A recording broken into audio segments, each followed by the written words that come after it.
You can see God in anything your reflections in. I can find God in anything I'm reflecting in. You can see God in anything your reflections in. I can find God in anything I'm reflecting in. You can see God in anything your reflections in. I can find God in anything I'm reflecting in. You can see God in anything your reflections in. I can find God in anything Some I'm people open reflecting up their in. eyes and see the world they know outside. I can close my eyes and see all that and way beyond. When these trials of life come heavy and these obstacles get hard, feeling like I need some answers, I just go and talk to God. I just go and talk to God when I'm looking for guidance. Need more insight, need vision, need direction when I'm blinded. And I start that conversation with that voice I hear inside me. And the conversation starts with a voice inside that sounds just like me when I talk to God. See God in anything When I talk to God. find God in anything. When I talk to You God. can see God in anything. When I talk to I God. can find God in anything. When I talk to God. See God in anything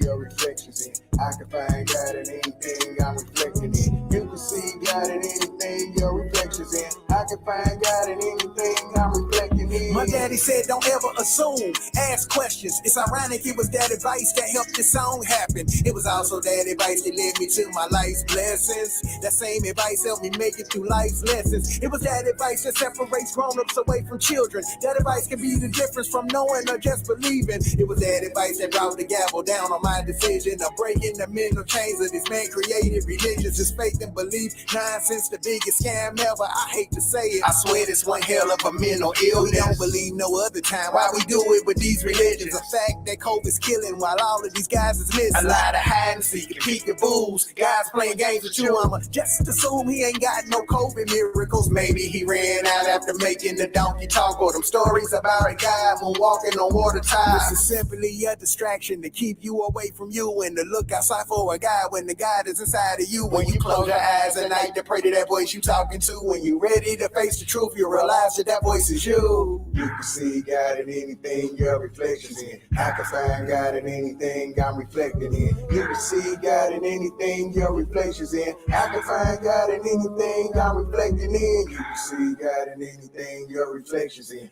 I can find God in anything I'm reflecting in. You can see God in anything your reflections in. I can find God in anything I'm reflecting in.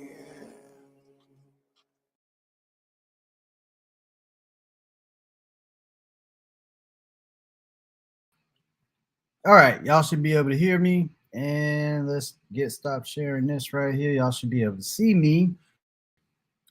Welcome back for another one, y'all. Another one. We are doing part 2 of What If They Are Real? If you've seen the thumbnail, you know that I'm talking about the possibility of intelligent life outside of the planet. Now, we're not barred into that for a topic per se, but I'm interested also, if you're a believer out there, how would this affect you? How would the discovery that there could possibly be conscious beings of a magnitude of intelligence, possibly greater than our own, been around probably for a very long time, they've been existing. So I want to know, how would this affect your religious beliefs? And then also, we're interested in some of your experience. We had some very um, awesome testimony, and I think I have another testimony tonight that we're going to get into perhaps pretty early. Let me say hey to everybody. What's up, Bishop? What's up, Chris Terrell? Chris, I got your testimony here, bruh. Chris is at work at this time, but he sent me something earlier today. That's right. Eli always starts on time. I do not play with my time, and I'm not going to play with yours either. I'm hoping that I'm getting out some content that's helping everybody. And thanks for acknowledging that there, Neo. Peace, Joanne. Peace, Bruce. What's up, family? Bruce, y'all got the link. Everybody from last night is invited back. And while I'm on that, before I forget, I'm going to put this in. If you just want to come on and just share a testimony of something that was interesting, something that happened to you, something you think we should hear about, or if you just want to join us as a guest and give your rebuttals or either your supports for what we're going to be discussing, you are definitely invited. I put the link. Now, if you're on YouTube, you'll see it. I don't think it's posting to Facebook. Let me see if I can help that very quickly here. 1 second. I'm going to try to see, just so the Facebook family. Yeah, I think this is it. Let me see if I can put a comment in here so that y'all can see the link. Let me see. Click discussion. Maybe that's it. What I need. Is that what I need? Comment. All right. In the comments on Facebook, I'm going to place the link. It's a little bit more to get to it. So if you're on Facebook, there you go. Y'all should have a link now. All right. Let me get back to where I was. Now, all of y'all that were here last night, you are invited back. Maybe I'll take a moment. I wanted to clear up something. I think we were talking about the cost, and I might have mentioned the stealth bomber, and my number was off with that. I think I said something like 800 billion or something per one. No, you would be looking more at like a fleet. But for one stealth bomber, just so for those of you who saw the video from last night, for one of them, we're talking about 2 billion. I think that's what the research said. Yeah, 2 billion for one stealth bomber. Now, the stealth bomber is not the stealth fighter. Y'all can go and look at that yourself. I got a few of those articles up just in case we want to put some things in perspective. Let me get you warmed up and with a little bit of review before we go perhaps into testimonials as we continue to wait for those of you who will be joining us. What's up, Andre? Ain't seen you in a while, bro. Hope all is well with you. All right, so, and I can't find my video. I had some videos up on YouTube. This is about 5 years ago. I did this video, and I was trying to put in perspective for those people who find it hard to believe that our technology could be so far advanced of what those of us who are out here, and even if you pay attention to technology, how could the military tech be so far ahead of where we are? Okay, well, you consider how things have gone with the different ages. You had your agricultural, then we move from that to industrial, and then we move from that. We are in the information age, but right around that industrial time, you'll notice how things just started moving, especially after like World War II, after like 1942 and all of that. I don't think we have time to go into who the scientists were after a certain war that came over here and helped us get things going, like NASA and everything else. I don't have time to really go into that, but you can do your own looking into that. Some of you might be surprised, others of you would say that's typical. Going into, hope y'all can hear. Going into the topic of the stealth fighter, everybody knew about this stealth fighter. We know about it now, but it was kind of introduced to us. Y'all remember Desert Storm? And I think I said to you all, we're talking about technology, at least from what we are told, comes they developed in the 1970s. So here you have an aircraft. For all we know, it's developed, let's just say late 70s. We did not see it. I think the article says, let me just take a quick glance so I don't give y'all all this false information here. Oh, that's this article. So we saw it in it arrived in 1983, and it was the military's first stealth aircraft. Now, this is what we are told. So when you put that in perspective of how far and how long ago that was, and then when it actually came out during the war, a lot of us didn't know about it. It was like, oh, look at this plane. I'm just trying to put some of this technology stuff into a frame where some of us can grasp it. So these things, or there are some advanced things that may exist, but that's the part of the argument, right? You have people on both sides and scientists on both sides. Some say it's us. others say it couldn't be us. So I'm gonna also hope to share a video from the Joe Rogan experience under fair use of a physicist breaking down. I took the notes, but I wanted to play the video. I feel like it's good for us to listen to and to know. Now, that's not to say that every physicist or everybody out there is going to agree with this particular physicist I'm going to show you, because there is another gentleman by the name of Eric Weinstein, who's a very prominent person in the realm of academia, and he is basically saying one of these physicists, Amiki Koku, I think that's how you pronounce his name, that he's out of control. But I want us to get in here and talk about it a little bit. Let's see where we are. I'm coming as soon as I get. All right, Bishop, we'll be waiting on you. Quentin, what you talking about, man? The moment it's easier to consider one's testimony about aliens, but unwilling to consider testimony about those who saw. You know what? Let's pin this for a sec before we go into the testimonial.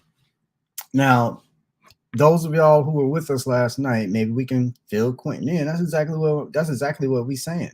I'm talking about those of you also that believe that Jesus got up for the dead, for instance. Okay, they're often quoted is eyewitness testimony, right? Some they saw it, and then the witnesses, and they're reporting these things. Even though we talk about the invalidation of these documents and how they are inconsistent, and the things that they say, so they're not accurate, so they can't be relied upon.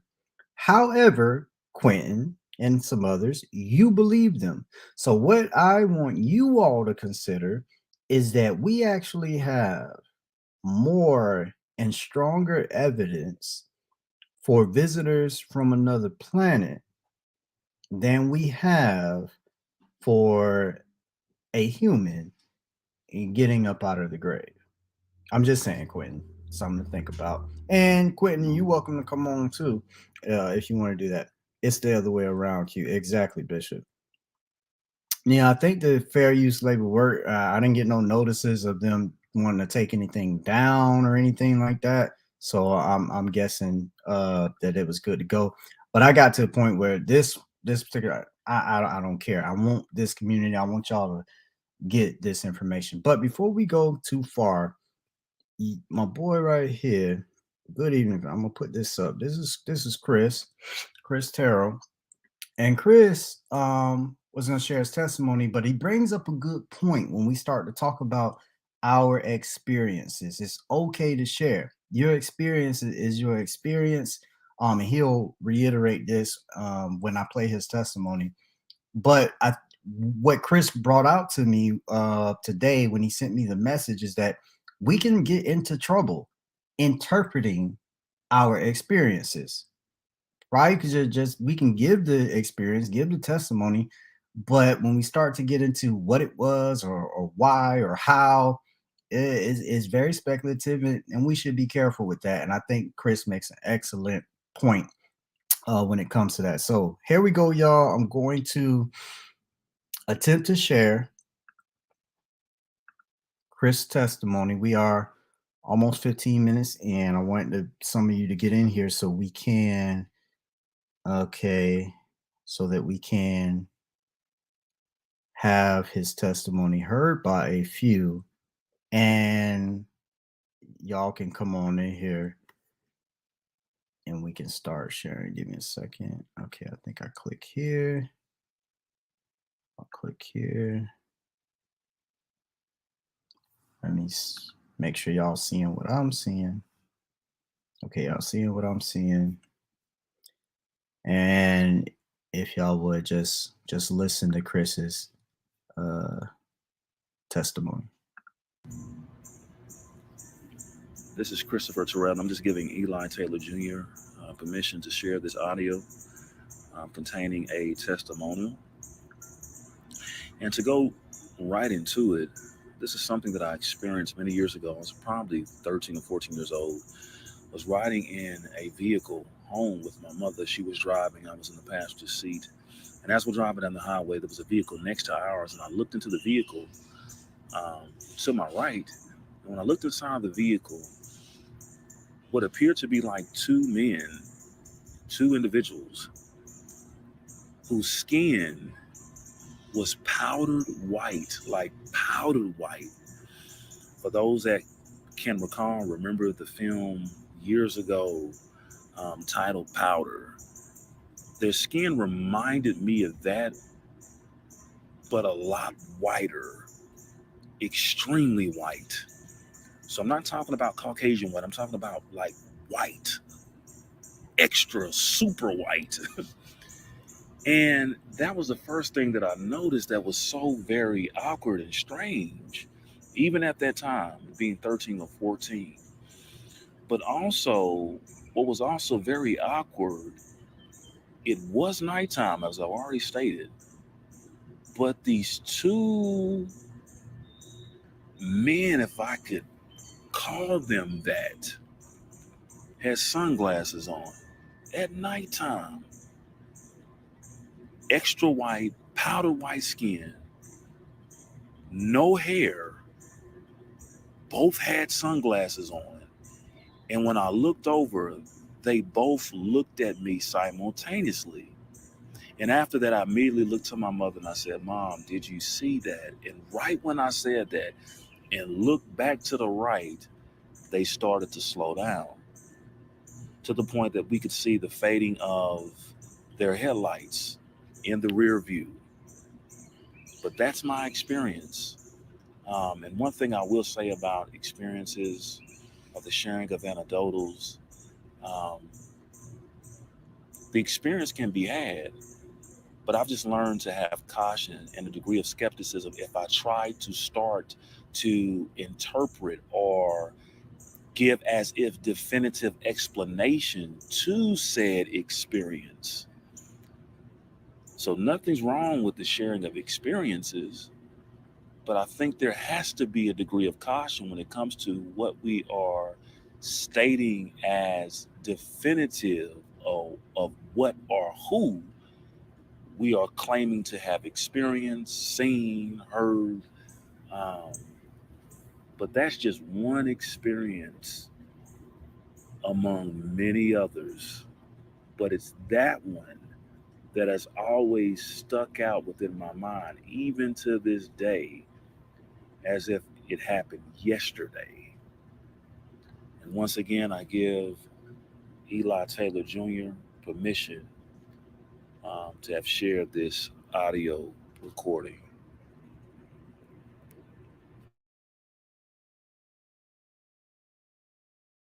All right, family. Hopefully, y'all were able to hear that. If y'all didn't hear that, I didn't see the chat rolling, so y'all let me know. And there you go. Here's another testimony of somebody saw something weird, not to draw any conclusions, but it's just a highly unusual experience. I'm sure there are more who have had them. I also have a photo. It's not very good. I tried to take a photo. I was working outside a couple years ago, and I saw something in the sky. I don't know what did it, but I will just show the photo, and maybe some of you it'll find its way to somebody with a little bit more knowledge than yours truly. Now, going forward, again, Quentin, it'd be nice if you understand what we are talking about. If you believe, and to the believers, if you believe that those things that are written in the Bible, okay, if you believe you have eyewitness testimony, if you believe that you have a story because it comes from the women or the one declaring it, that you wouldn't write that, you wouldn't do that. I'm here to tell you, when you look at some of these cases today as it relates to UAPs, or which is unidentified aerial phenomena, or the UFO, unidentified flying object, and then possible beings piloting these vehicles. When you look at that, the evidence that we have today, the documentation, the video, the photos, and the eyewitness testimony, okay, is quite better than what we have for a man getting out from the grave. And I bring this up and I'm trying to weigh on it so strongly. And I see you, Bishop. I'm weighing on it so strongly. It is because we have folks that are telling us you're going to burn in hell, blah, blah, blah, blah, and this is real. I'm just saying, maybe you should also look at these stories of extraterrestrials and your stand and apply that same standard, that same energy when it comes to, you know, your standard of evidence. Bishop, what's up? Hey, What's up? what's going Hey on? man, I'm good. You had a good day? Pretty good day. Pretty good day. Yes, sir. What about Yeah. yourself? It was good.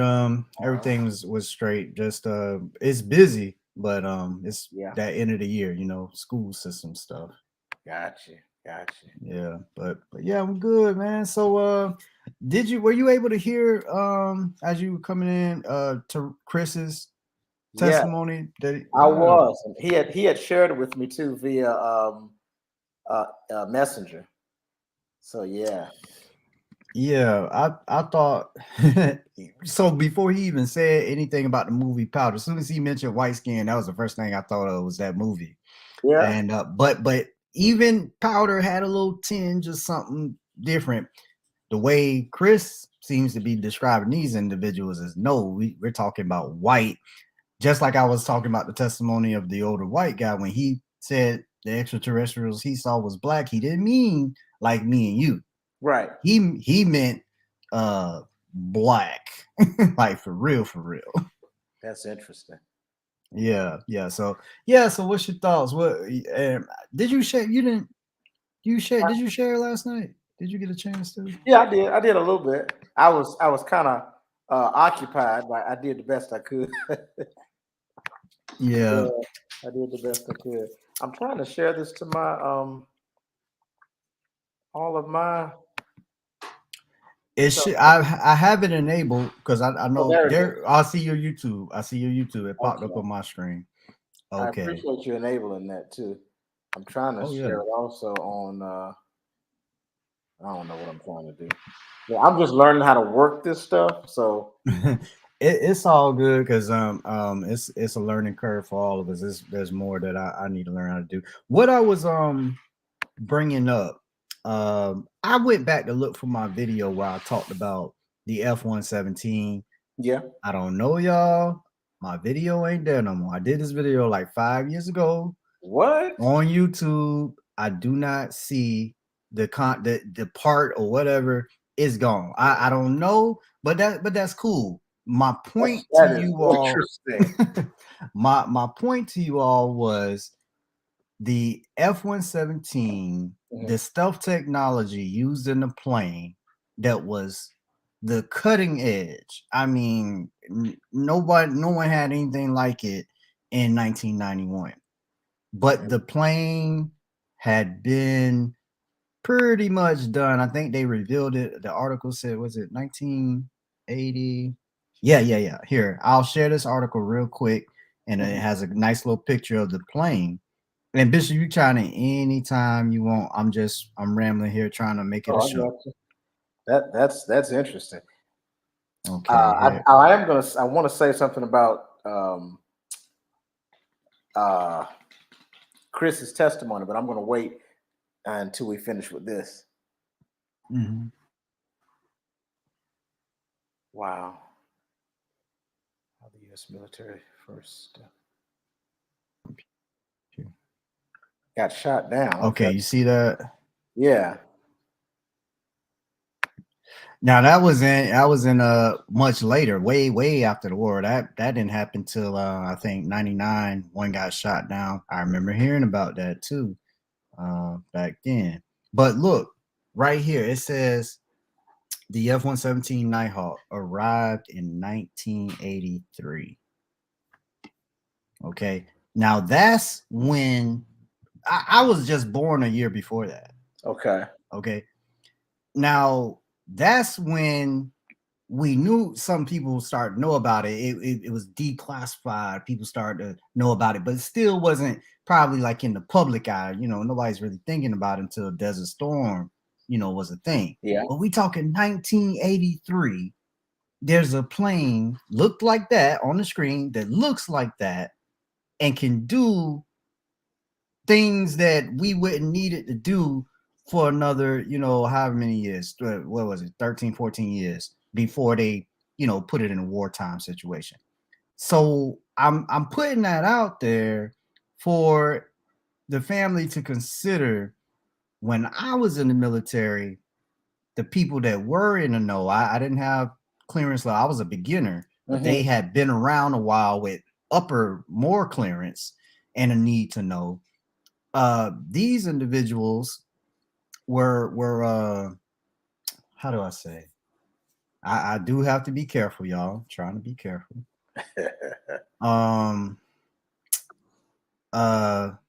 These individuals would say 50 years. Whatever you see that's out there, you're cutting edge. Like for instance, today we're looking at AI, right? Everybody's messing with Chat GPT and talking about AI. So what will you have 50 years from now?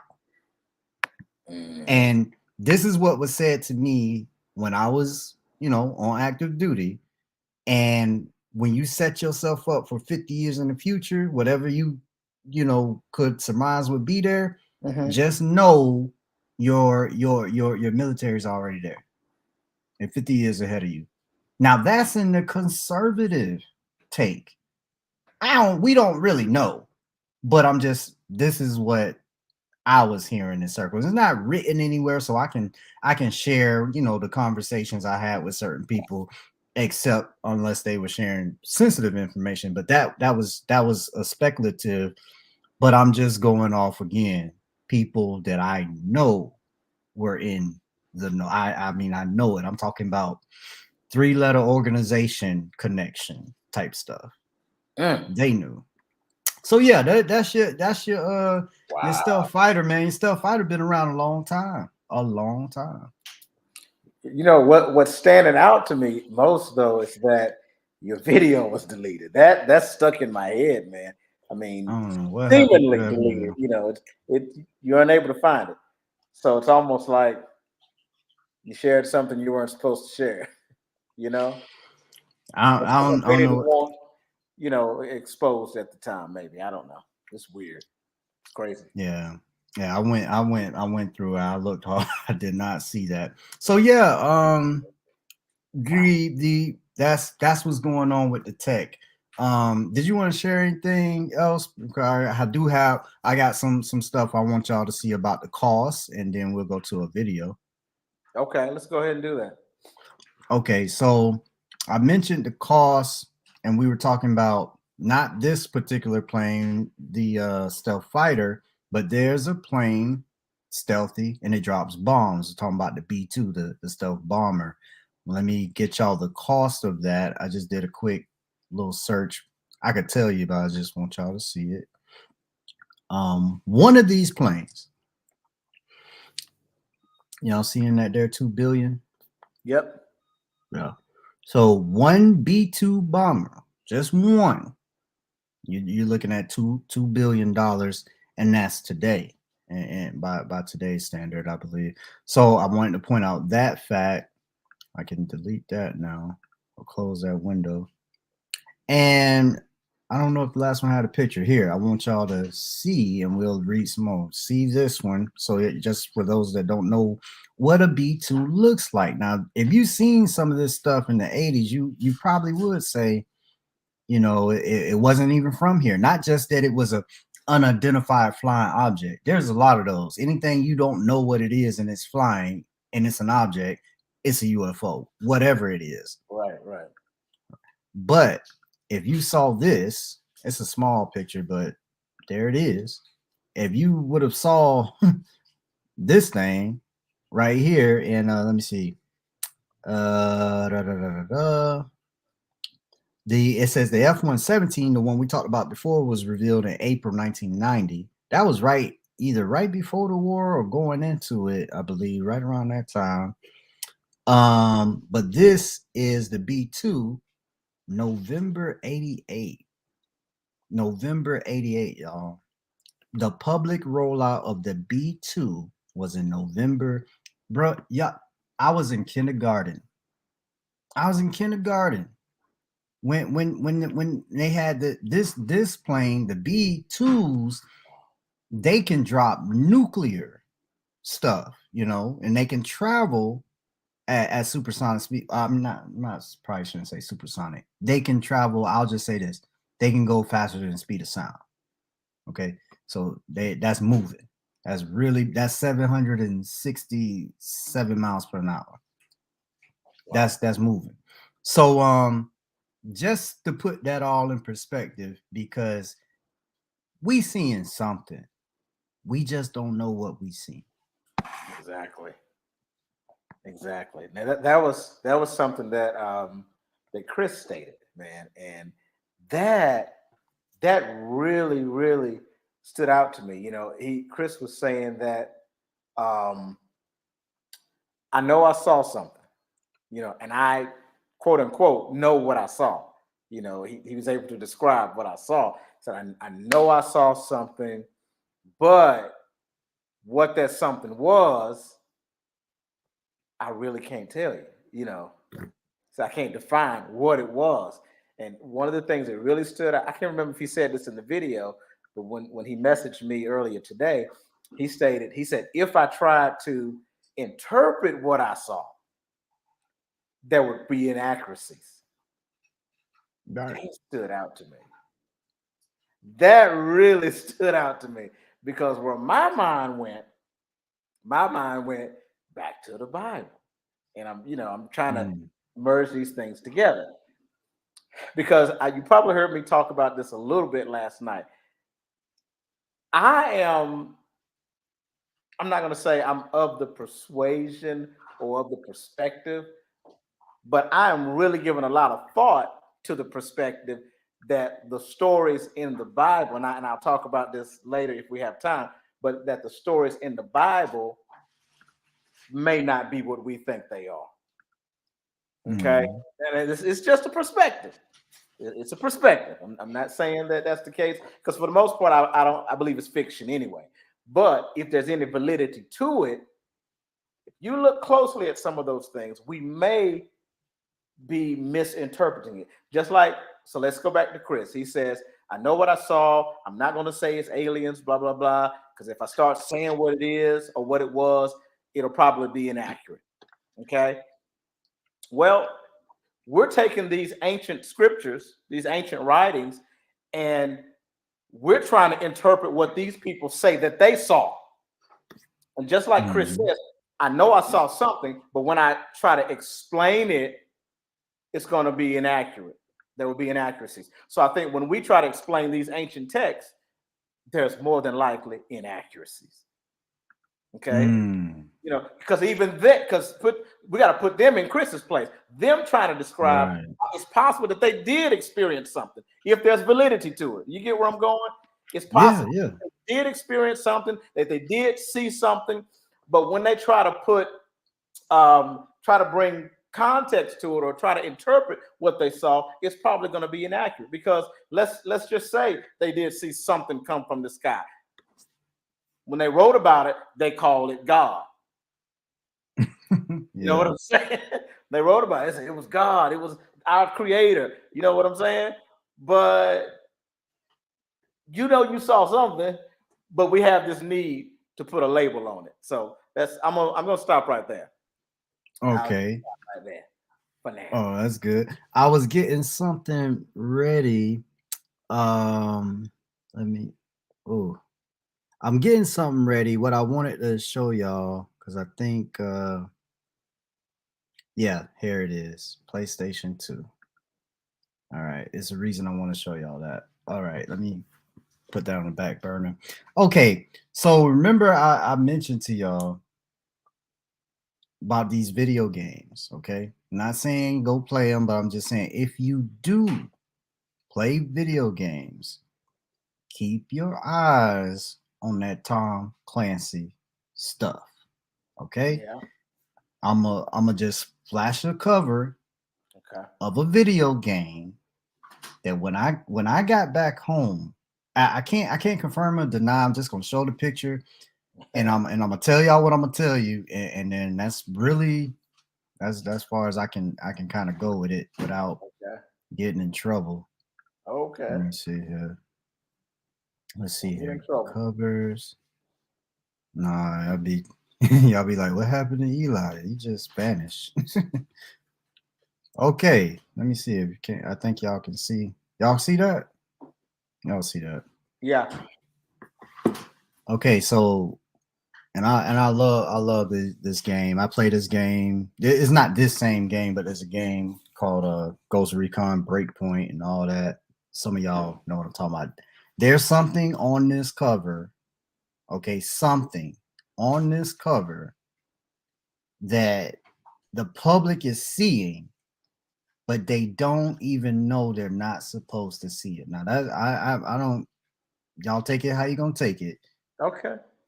But it's not supposed to be there. It's there.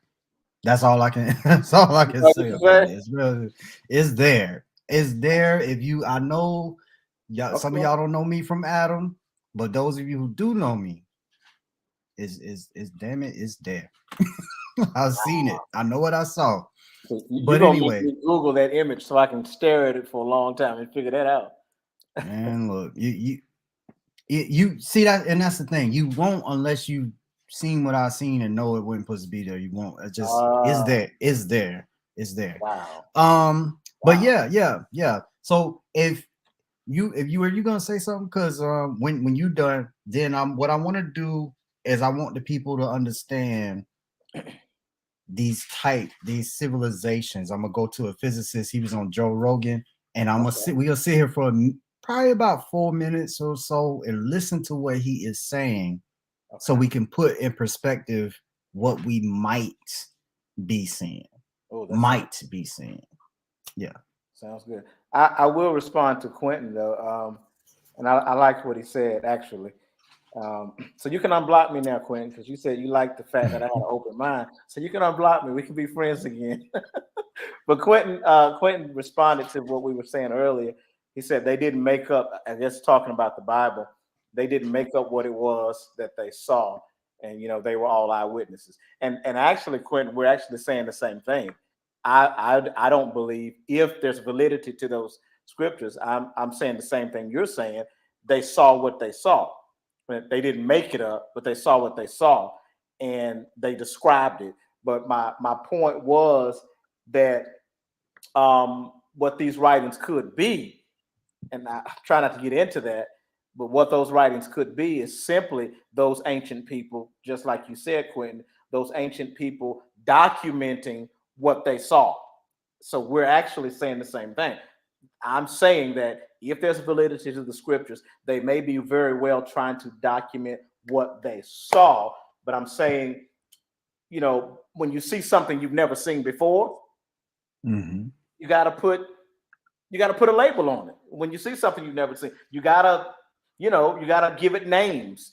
So that's my only point, and I may get into this later, like cloud, ruach, glory, spirit, they got to give it names. God, Yahweh, Elyon. Right. And just to repeat, I think if Texas wanted me to repeat the relevance of what we're talking about is a couple things. I wanted to leave the conversation open for all of it, but I'm just saying, if you're a believer out there, right, and you talking like Quinn's talking, eyewitness testimony, I can read you. I have the article up from what they're calling the Brazilian Roswell incident. I can read you there was 140,000 people in the city that day, the year of 1996 in January. These people saw something, and it was a lot of them. Not only saw, they handled physical evidence. There's a text, I think it's in one of the Johns in the New Testament, that say we have handled Jesus. In other words, they were saying he was real. Okay, so I'm just saying, if that evidence is strong enough for you to say dedicate your life to it and all that, I'm just saying you ought to be taking what these people are saying here just as serious, if not more. Now, if you agree that you should take this evidence as serious, I'm curious to know, what does that mean for you as it relates to your religion? Because it could just be speculation, Bishop, but I think Jesus should have told us. Okay, if it was some other folk out there, he should have said something. Now, maybe he did. Okay. Maybe there was no need for him to tell us, because maybe, remember what I was saying earlier, these writings could be people simply documenting what they saw and experienced, and maybe because we're trying to interpret what they documented and we're interpreting it with a religious tone, we're doing theological translation instead of just simple translation. You know what I'm saying? Instead of simple interpretation, we're doing theological interpretations. So everything that we're reading there, we're applying it to God.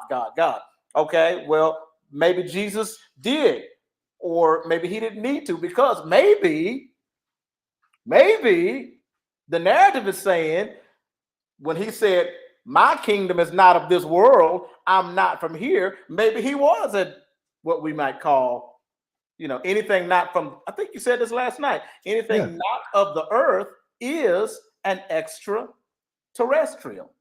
Not, that's what the word means, not from outside of the earth, extraterrestrial. That's what Jesus said. I'm not from here. And then you got this Jesus coming on a cloud. Have you ever thought about that? I don't want to get into that just now, but have you ever thought about what that really means?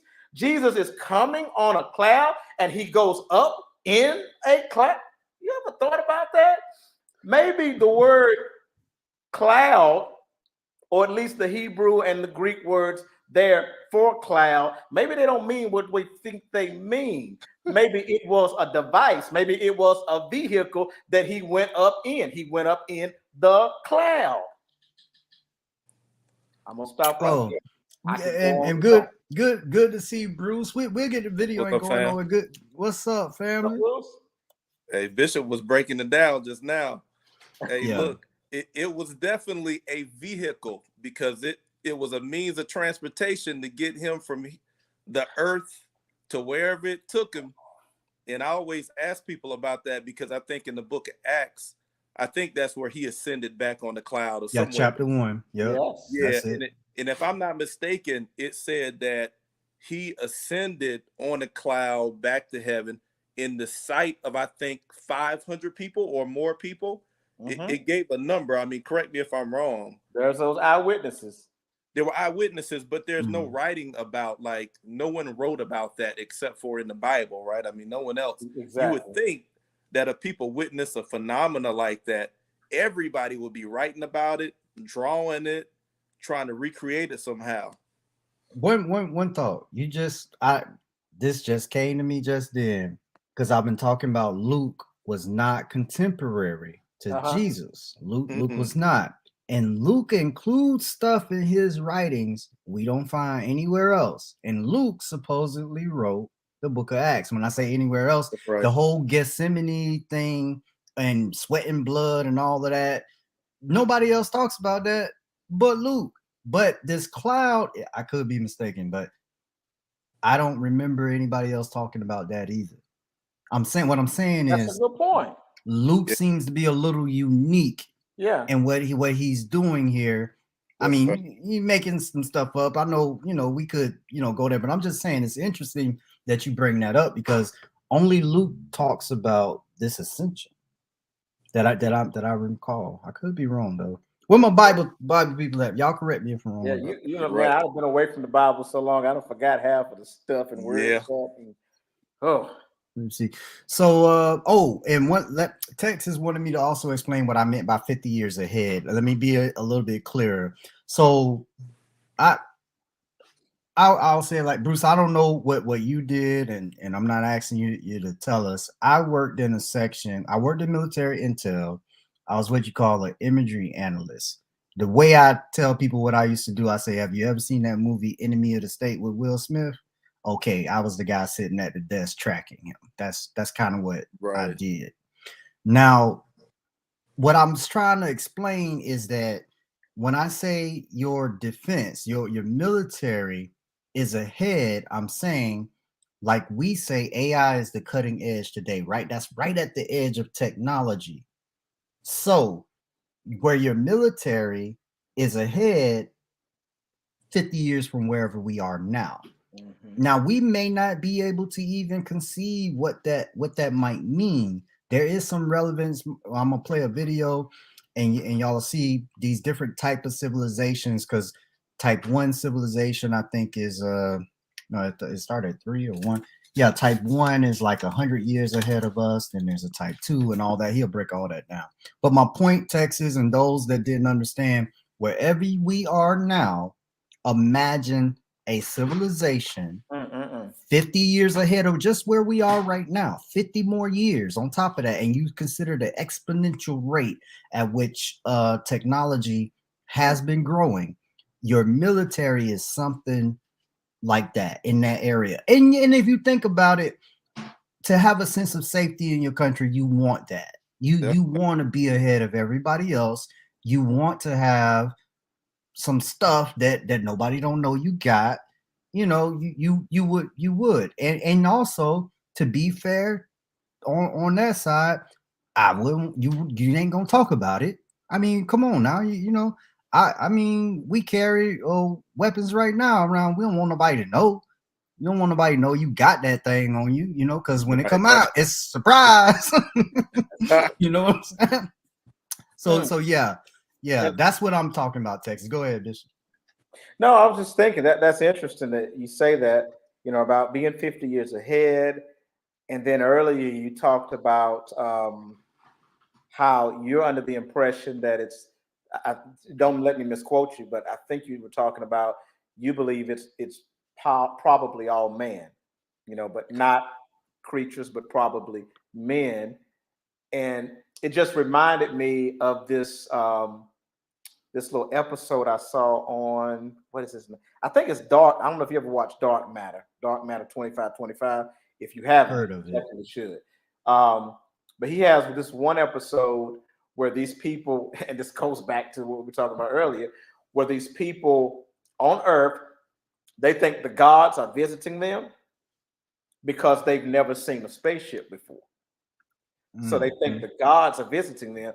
But what it ended up being, it was mankind so far advanced that they had learned how to time travel. And they were kind of visiting the past in their ships and observing. They were just kind of, you know, going around and observing, and often sometimes would communicate with certain people. But the people it's a cartoon, you know, but it's the people on the Earth, they thought these were the gods. That's how they interpreted them, as gods. But so that just took me to all of that. Ben bring that up. Go ahead, Bruce. But somebody brought that up. He said that angels may be aliens and vice versa. I've considered the possibility that extraterrestrials are what we will change into as an evolving species, traveling back in time to observe what they were and where they came from. This is why they kept low profile. Now. Oh, wow. Now so he's saying that, and again, for those watching, we talk. I told y'all this would be a highly speculative show, but this is how we get to figuring out what's going on. Now, that is not that far fetched, because where he says observing where they came from, keep a low profile, evolve into a species. Okay, that's not that far fetched, because was it? I think it was the Brazilian. No, it was another UFO incident. I bet I had so many of them over the weekend. Y'all forgive me, but they felt that the extraterrestrials that communicated telepathically was telling them it's a shame that y'all don't understand who y'all are. This was one of the messages that supposedly came to the witnesses. It wasn't just one. This was more than one person, not having talked, having the same thought placed there. And that's why I'm saying to the believers in religion, think about this. You got people you alive today. People we can't go talk to Peter. Okay. We can't go talk to Paul. We can go talk to these people. And okay, we can see the photographs of these people. We can the video up, But Bruce, I'm sorry, I cut you off, man. I got a little excited. Go ahead, bro.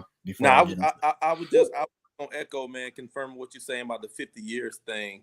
I forgot a lot, probably more than I learned on all of those platforms, because I actually went to a school in Yuma, Arizona. It was like a combined arms school where we learned planning about how the military employs different aspects of combat. You got air, you have artillery, you have ground combat, you got the communications that bring it all together. But I've forgotten more about those platforms than I remember. But before I got out of the Marines, I worked in Quantico, which I don't live far from now.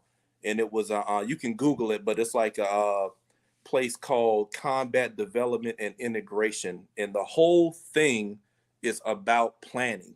It's got every aspect of military planners in that building, whether it's it's like infantry, intelligence, communications, and cyber, which is where I worked, doctrine, all of that stuff. So you commonly hear 50-year plans and beyond, right? So it's true. They are always projecting way out. And like Eli said, the best stuff you're not gonna know about it. But when you learn about it, it's old. And something else is in the hopper, ready to be unleashed when the time is appropriate. That's just how it works. And I agree with Eli. You don't want to show your hand like that. I mean, that's an actual smart way to work strategically, because if you show your full hand, people know how to prepare for you. So that's kind of the reason they have to keep a lot of those capabilities under wraps. So I just want to echo that. And not throw out, maybe for a later point in the show, Ezekiel. You remember Ezekiel, all that stuff he saw? I pulled them up. I didn't know if he was gonna get to it, but I got Ezekiel charged up. Oh, good. I got a lot to say about that, brother. The thing that what you said, so I know where Quantico is. I knew a few people that trained out of there. However, I did not know what you were saying about the planning. But like I said, I talked to people that were in that area. When I said 3-letter organizations, I just have a thing about saying that one. The one that begin with that cuss sound. That's where it's at. That's where they at. So after talking with them people, that makes sense. What you just said would explain to me why they was telling me 50 years. They didn't give me no details, but they said that. Now, the other thing, you mentioned Arizona. Did you know a place called Fort Huachuca? I've heard of it, but I don't think I've been. So Fort Huachuca, everybody was out there too. Air Force, Marines, Navy. So Fort Huachuca, that's where I did my training for my job. Yeah, I was out there. So we, but I ain't gonna say where else it is. But anyway, all right, y'all, we're gonna get to this video. And I want to share with y'all what I think you can pronounce his name, Mickey Kaku, but he's an Asian physicist, and he was on Joe Rogan. But it's the last part of this talk he's given about the different type of civilizations. If y'all don't mind, let's enjoy this for a few minutes. Let me wait. Let me put my fair use thing up like Neil told me. Hold on. Put that up. They already done took one of my videos, I think. All right, here we go. Let's play this. Laugh, giggle, their eyes roll up. Rewind it just a second. All right, right there. Whatever.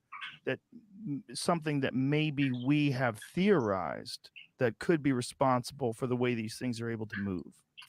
Well, when I talk to my friends who are physicists like myself about these things, they sort of like laugh, giggle, their eyes roll up to the heavens, and they say something very simple. that a rocket using conventional means would take 70,000 years to reach us from the nearest star. Therefore, these objects cannot exist. 70,000 years for a Saturn rocket traveling at 25,000 miles per hour to go from a nearest star to the planet Earth.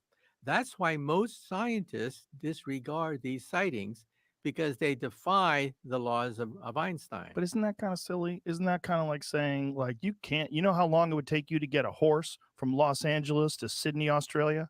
Isn't that kind of like saying that? Exactly.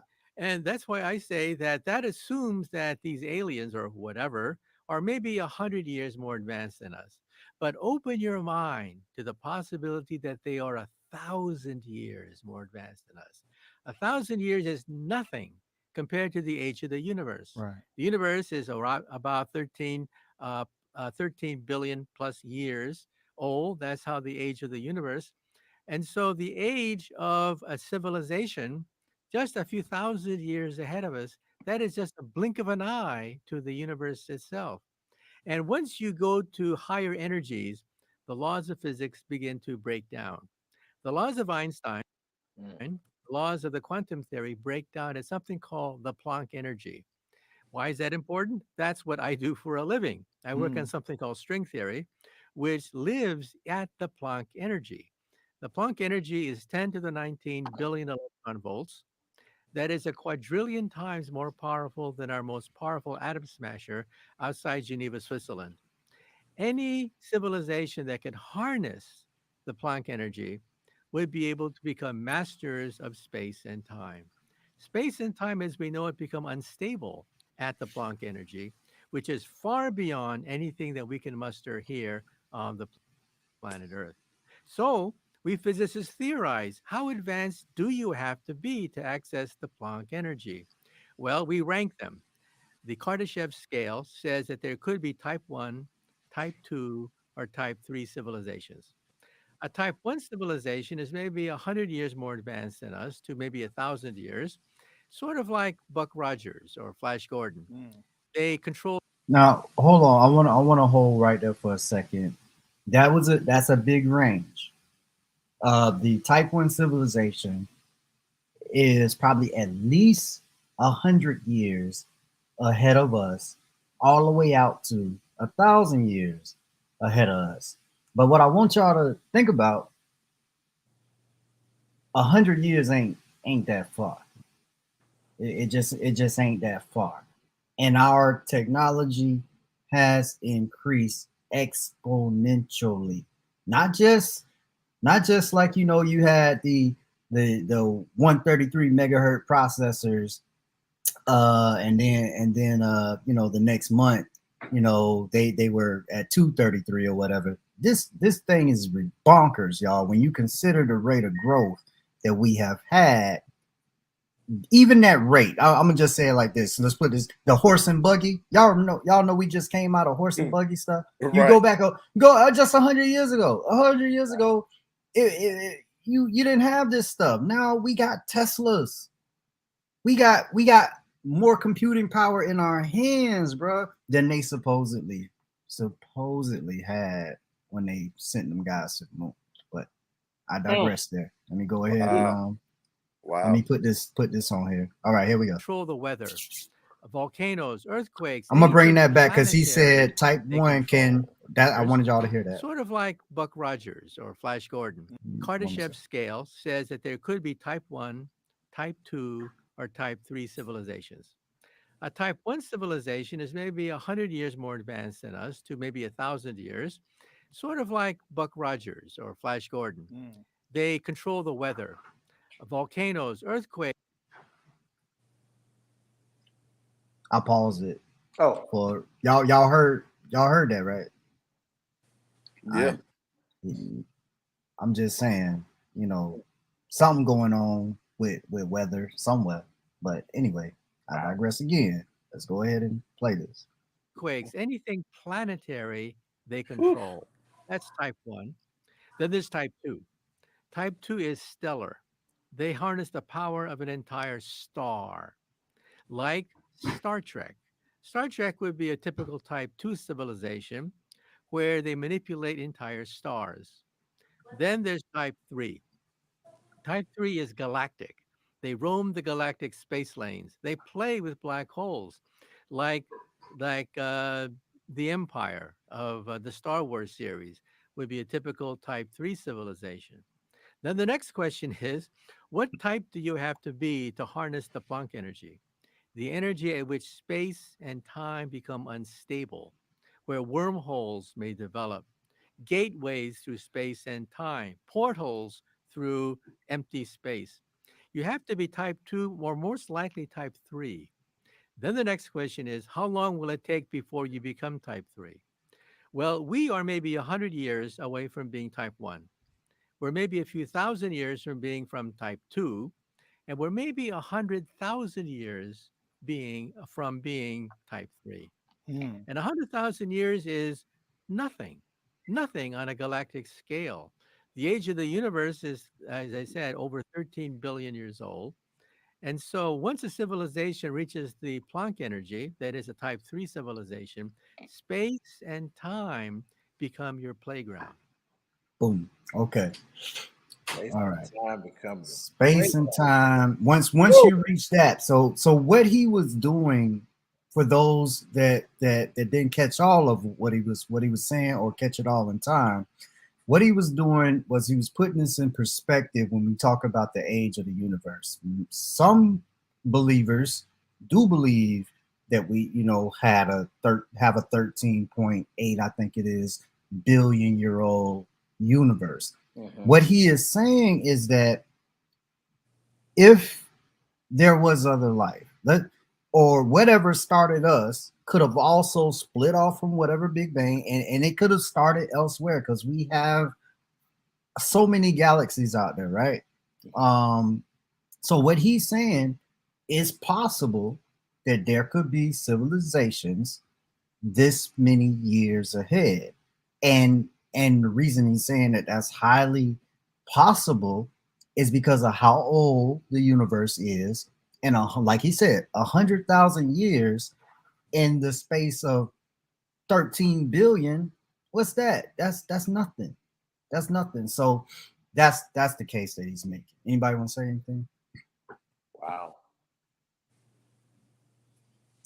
Sandra said that you will be 100 years old before you know it. Now, that was one thing that shocked Bruce. I don't know if you had to sign anything. One of the first things they did when I got to the base and we sit down in this room, and I remember laughing at it because I was like, I'll be dead before I can talk about any of this stuff. Why did they pick 99 years? They said you know this stuff that you're about to, this training, whatever, blah blah blah, whatever it said, you can't talk about this for 99 years. Right. Wow. That's sound like that's pretty close to 100 years to me. Right. Right. I'm just saying. I digress again. You ain't gonna be here to talk about it either. Man, you know what? Don't say that, Bruce, because in that moment I don't know if y'all saw it on camera. I was like, oh man. Getting a little. And you know, this made me think of, all of that galaxy talk and everything. I'm sure everybody's heard of the doggone how you say it, the Dogon tribe. Dogon. Right. Were they in Mali, Africa? I don't remember. I haven't studied them closely. I think you are Mali. But what they're known for is knowing about this. I think the Sirius star system, the Sirius star systems out there. Mm-hmm. But yet there's some people who are sitting in huts and not even an agricultural, but like a pastoral people, right?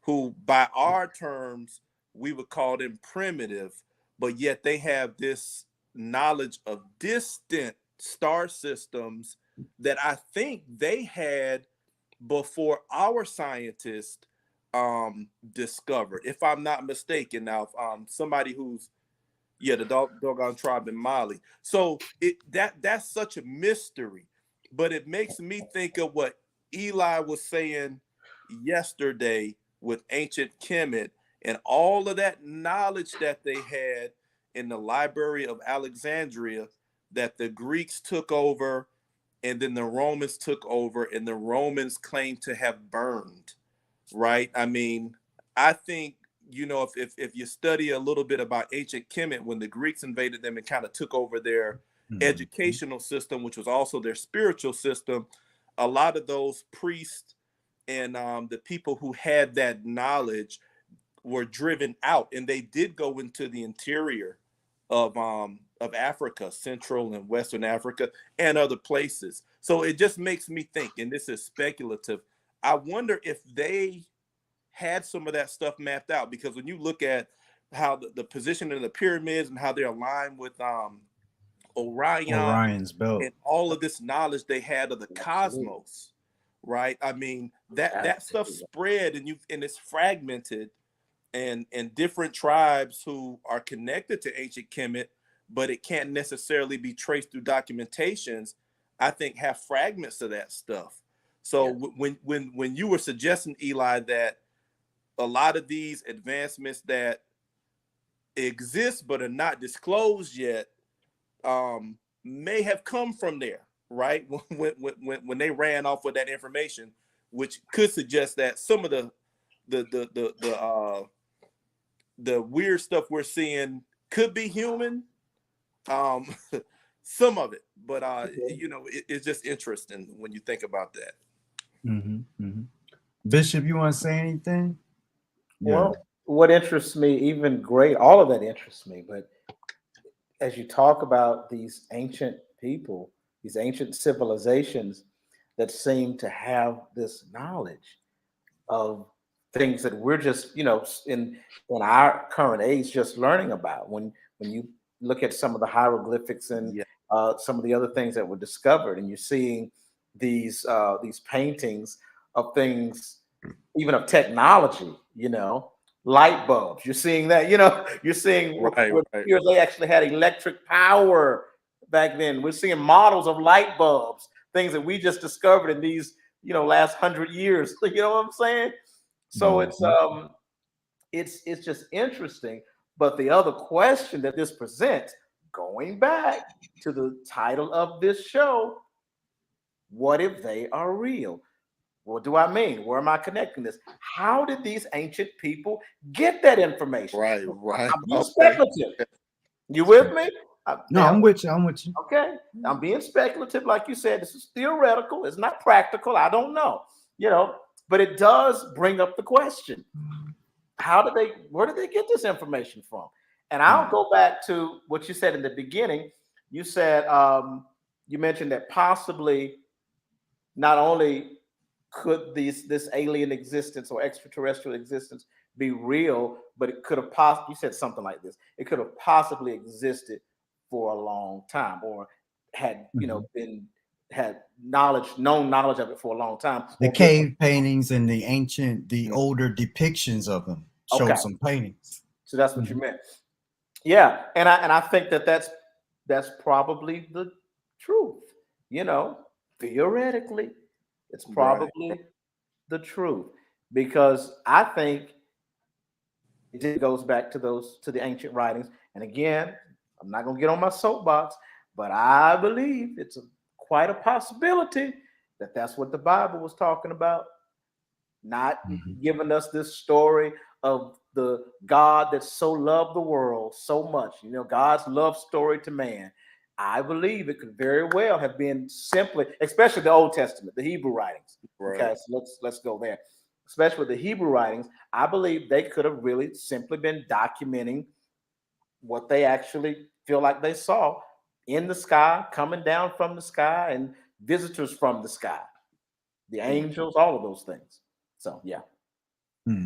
While you were talking, I'm getting ready, y'all, for those who are lit to go into the Bible. But while Bishop was talking,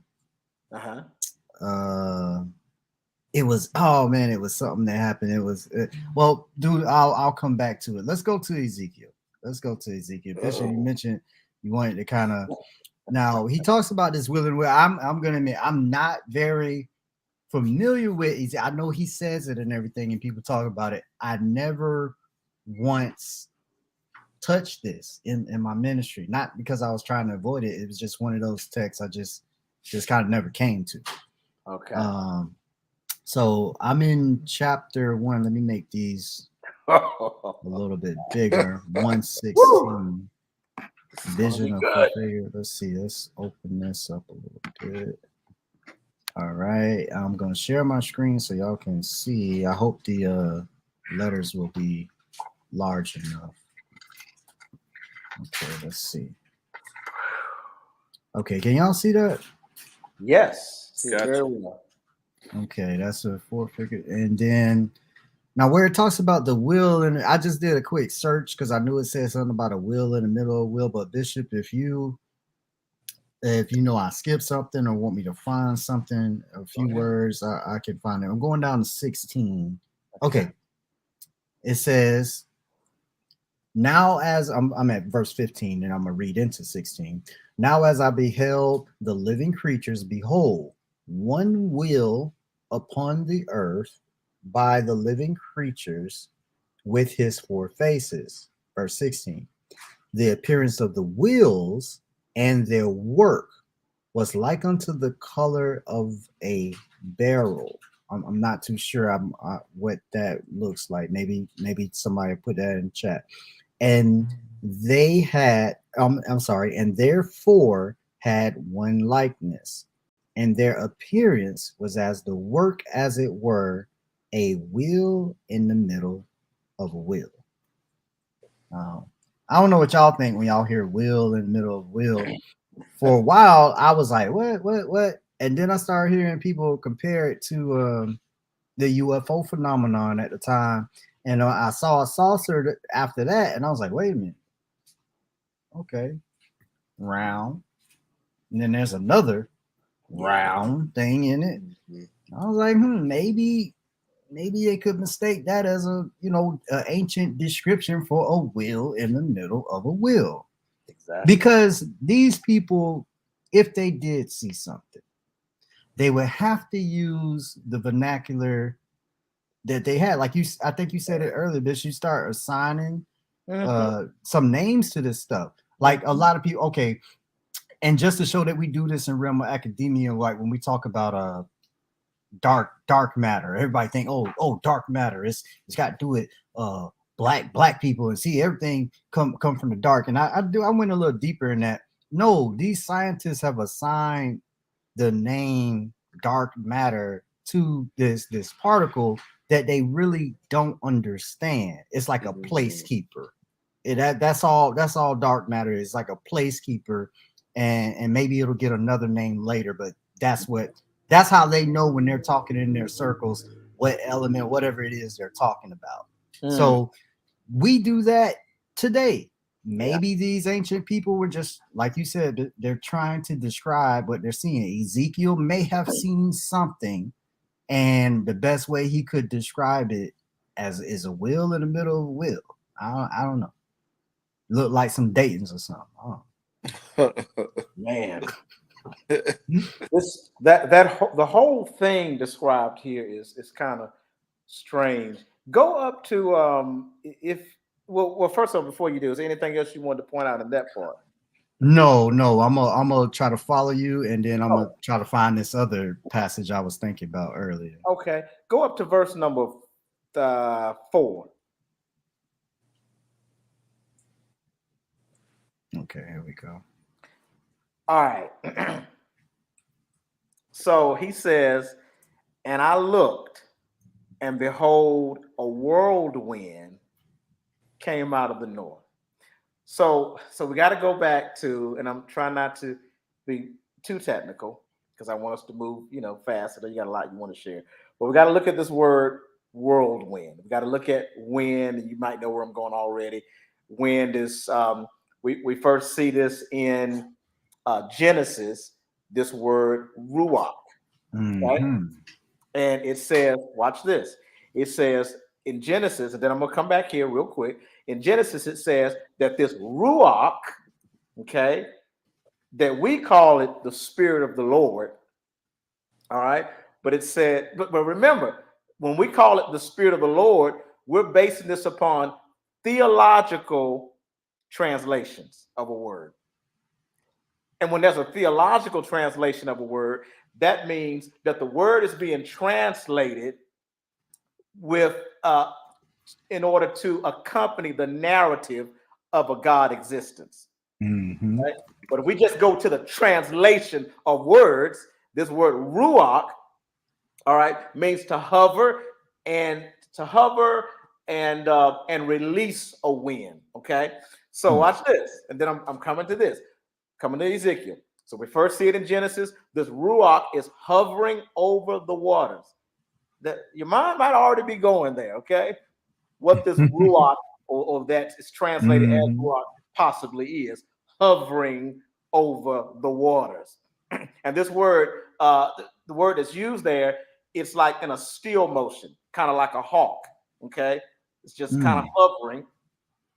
All right, but then so we got that word ruach. Let's bring it back to Ezekiel chapter 1, which you just showed us for. And he says, behold, a whirlwind, okay, ruach, okay. Watch what it says though. It says it came out of the north. Okay, it came from a location. This ruach came from a location. It was in the sky. It came from out of the north. It's also described, watch this. Then he says a great cloud, calls it a great cloud, calls it ruach. He calls it a great cloud. And then, and remember what we said earlier about a cloud? We were talking about Jesus and all that kind of stuff. So he calls it the ruach. He calls it a cloud. Then watch this. After he says a great cloud, he says, and a fire enfolded itself, and a brightness was upon it. Okay, this is an it. And out of the midst thereof, as the color of amber, out of the midst of the fire. If you really pay close attention to this, it's like this man is describing a craft. It's describing an object that's emitting fire and glowing, okay? And it's coming from directional. It's coming from the north. There's another one that uses the same word and talks about it coming from the east. All right? So this thing is coming from a direction.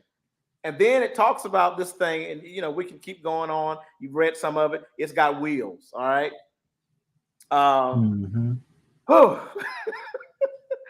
It's just very interesting.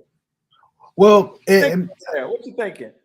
Well, I'm my mind is rolling because when Omega Koku put in perspective, the age of the universe, and we've been here however long. We can't, if there were something out there, it is not inconceivable that it couldn't get here. Who knows how long they've been developed? Going with what you said, you got this ancient people looking at things. Yeah. I want it. And then to Chris's story, we had some testimony in the beginning. I want to share a passage, and it struck me. I remember, now I did preach from this one some years ago, but I think it was brought up on last night about, even if these things are real, something about their appearance. I said, when you open up the Bible and you consider an angel coming to earth from wherever he came from, that essentially is an extraterrestrial. Okay, it's outside of Earth. That's just what the word means. And for those of you who may not have heard what I said about UFOs, that don't mean aliens. That's anything that's flying in the air and we don't know what it is. Exactly. Right. So the I showed you a few planes in the beginning. They have to test these planes. People saw them. But the stealth fighter was at one point in time a UFO. We had never seen that kind of plane. We don't know what that was. It might have been a plane, but we don't know. We don't know. Imagine seeing a stealth bomber. It looks like a big old triangle in the sky.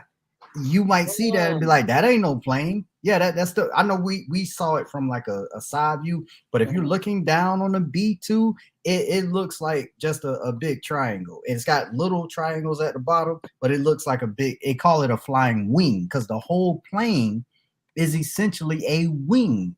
And the same way that the planes me and you fly on commercial jets and how they get lift, well, that whole plane, the stealth the bomber is like that. So I don't even know what the altitude they get, but I do know that they can carry a nuclear payload.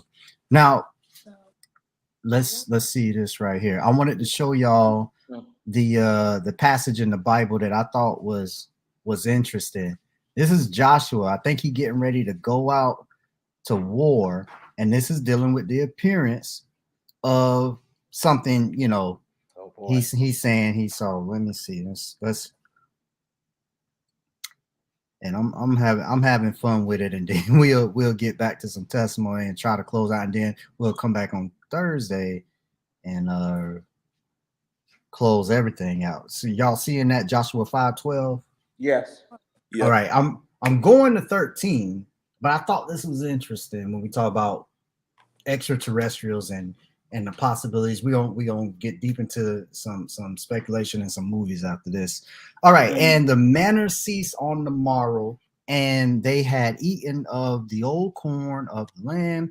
Neither had the children of Israel manna any more, but they did eat of the fruit of the land of Canaan that year. And it came to pass, when Joshua was by Jericho, that he lifted up his eyes and looked and beheld, there stood a man. That's how it's describing this. It said there stood a man over against him with his sword drawn in his hand. And Joshua went to him and said unto him, art thou for us or for our adversaries? Oh man, I just thought about something when I read that. And he said, nay, but as the captain of the host of the Lord am I now come.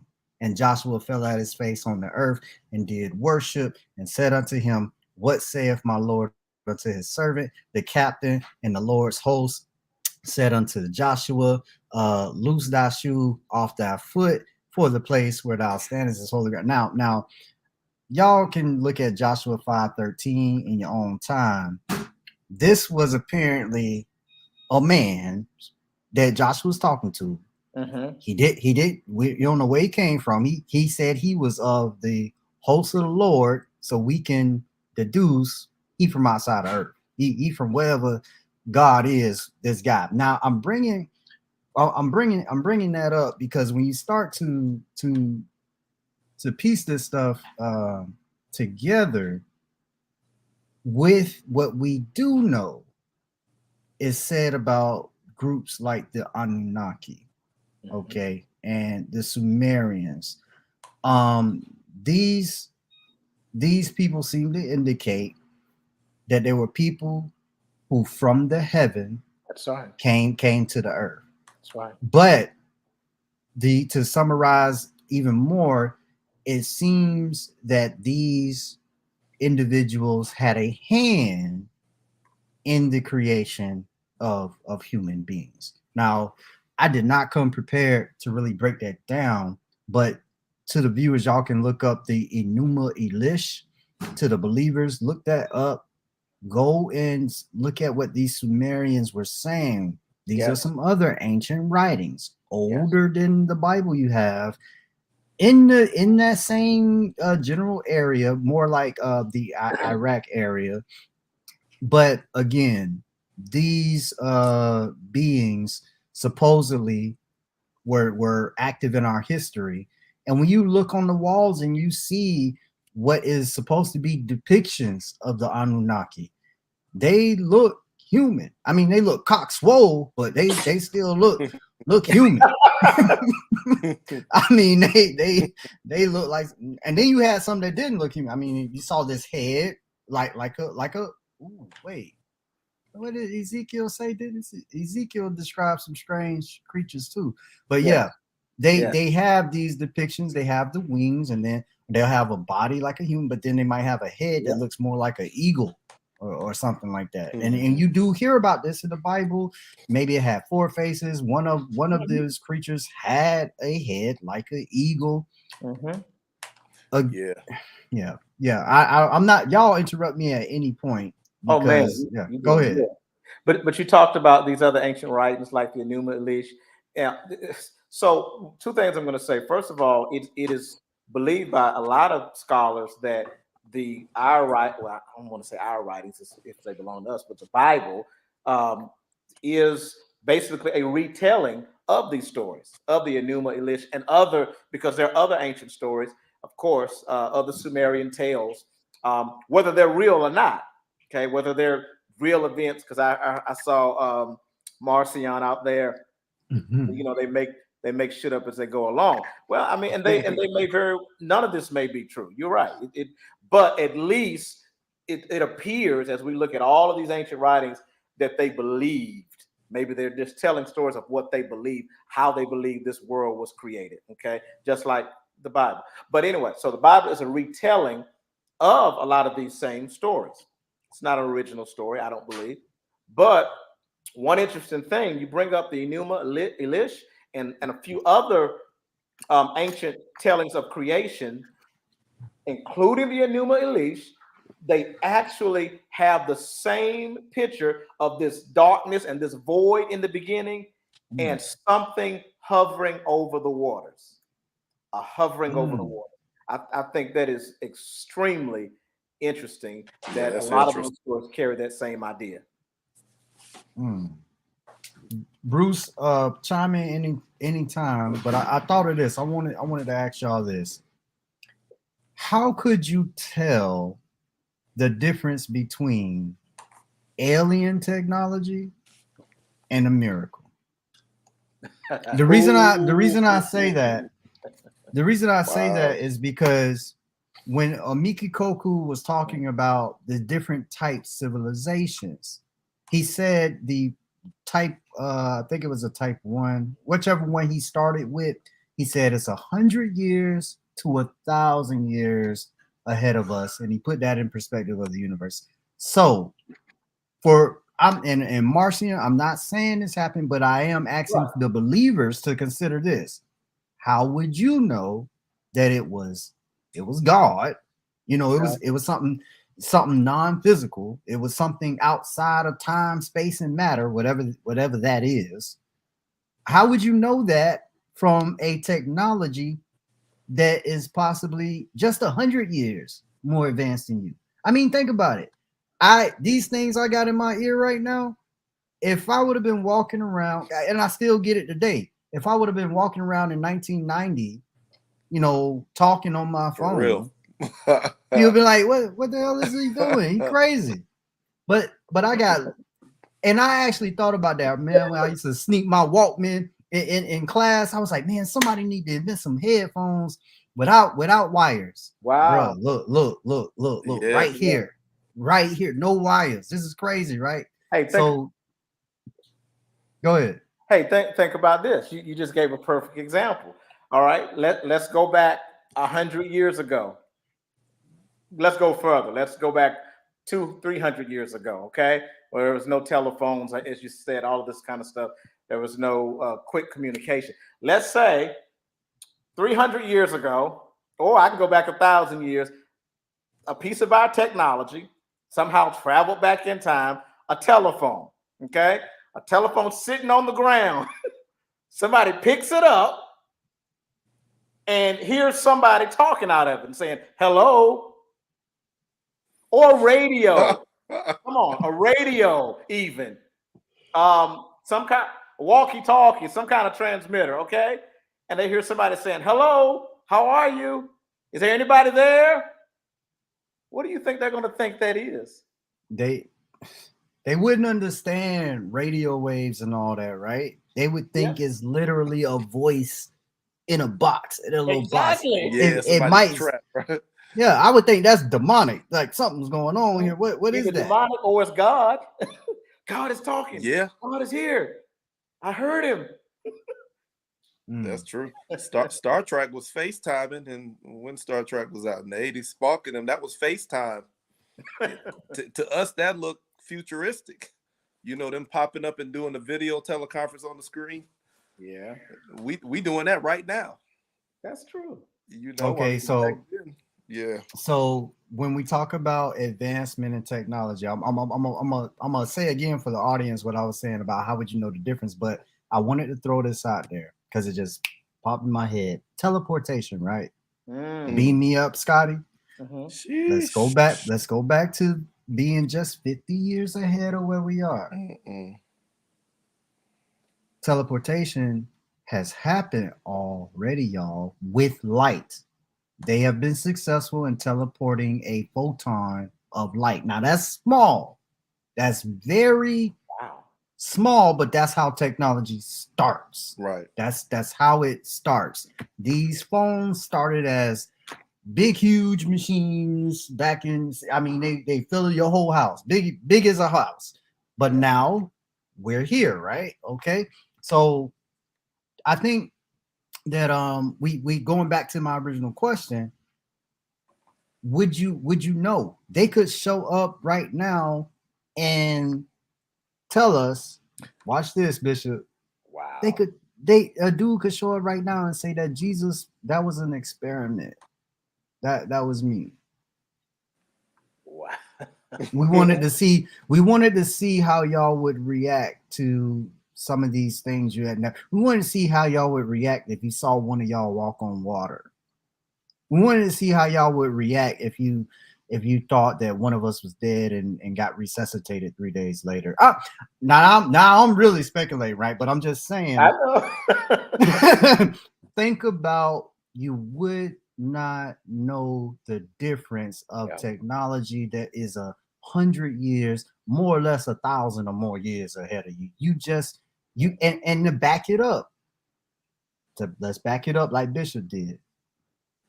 The greatest example of knowledge that is lost, in my opinion, is them pyramids. Somebody knew something no doubt, that we don't know now. So forget going into the future. You can drop back a few thousand years and we still don't know. What did Erykah Badu, what's the little alien sound they used to have on X-Files? Yeah, that's what I was saying. I need one of them. but yeah, y'all, I want the Christians to think about that. You would not, you wouldn't know. You wouldn't know. And yeah, we're not saying any of this is real, but I'm inviting the believers to consider their standard of evidence as we discuss these topics, because it's serious now. I mean, you got the Pentagon. Let me throw this out there as one more thing. Bruce, you may have heard of psychological warfare. Oh man. This is why we have to be careful even with what we're getting now. Okay. And you always have to do that when it comes to propaganda, things of that nature. So I give y'all my speculation. I think it's us. However, we wouldn't know, y'all. We just wouldn't. You need the clearance and you need the need to know. And there seems to be levels that not even our president has access to. And I thought about that. Yeah.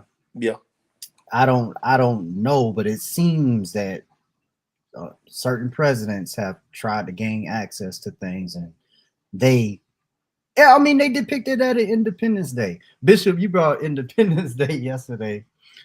Man, that was my movie, bro. I went to go see, we was sitting on the floor in the aisles of the movie to see that movie.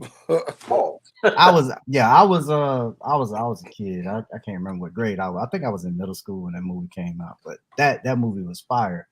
That movie was fire. Why did I bring that up? Oh yeah, because in the movie, the smart guy, his dad, the Jewish dad, brings up, y'all knew the aliens, y'all knew before all this happened because you had that disc that crashed, Roswell, blah blah blah blah blah. And as he's talking, the president is like, I don't know what you're talking about, sir, and there was no real incident, and you tripping. That didn't really happen. And then the defense secretary, who's on Air Force One with him, says, it's not entirely correct. And then the president looking like, what? Turn the plane around. Then they fly to Area 51 because they're depicting in the movie that just because this stuff could be out there, Skunk Works is, if you don't know what Skunk Work is, I don't think it was a company. It might have been the name of the operation which the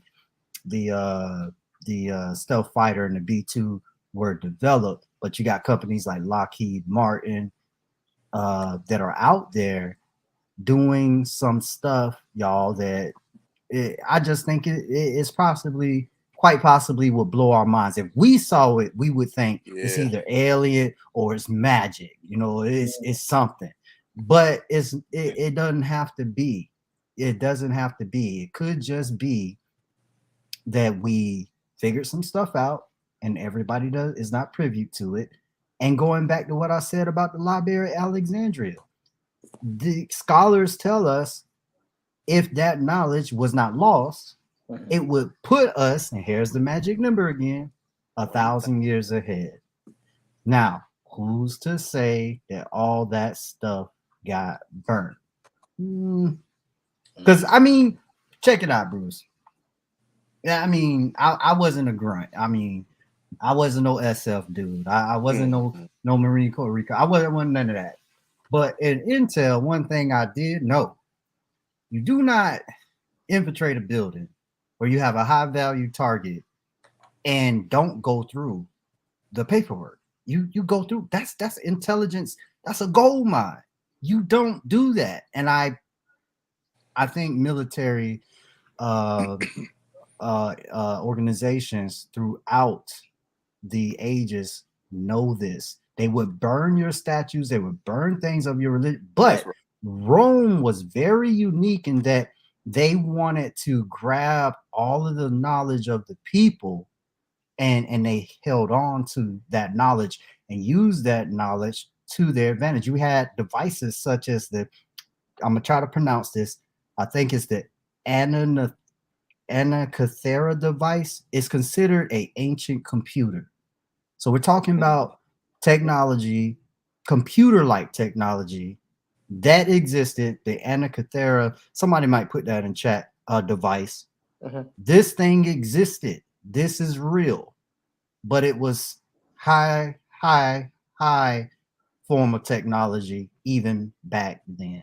So putting all that out there, y'all got any rhyme, reason, or thoughts with it? Because I think I'm with you on that. I mean, I'm real intrigued by that area of history, you know, the Greeks coming into Egypt and taking over. And being a prior military and learning planning and strategy. And like you said, Eli, when you go in there, you are going to get information. You're not going to destroy information. You might destroy other cultural identity pieces from the people because you're trying to make your culture dominant there, but you're going to take that information. And Rome and Greece were definitely military societies. They were expanding. That's why they came there in the first place, to take over. So I find it very hard to believe that they destroyed all of that knowledge. I don't think they necessarily knew what to do with it. They had to grab some of those Egyptian priests and bring them along to try to get some interpretation and some usefulness eventually. But it's hard for me to believe that they just burned that down.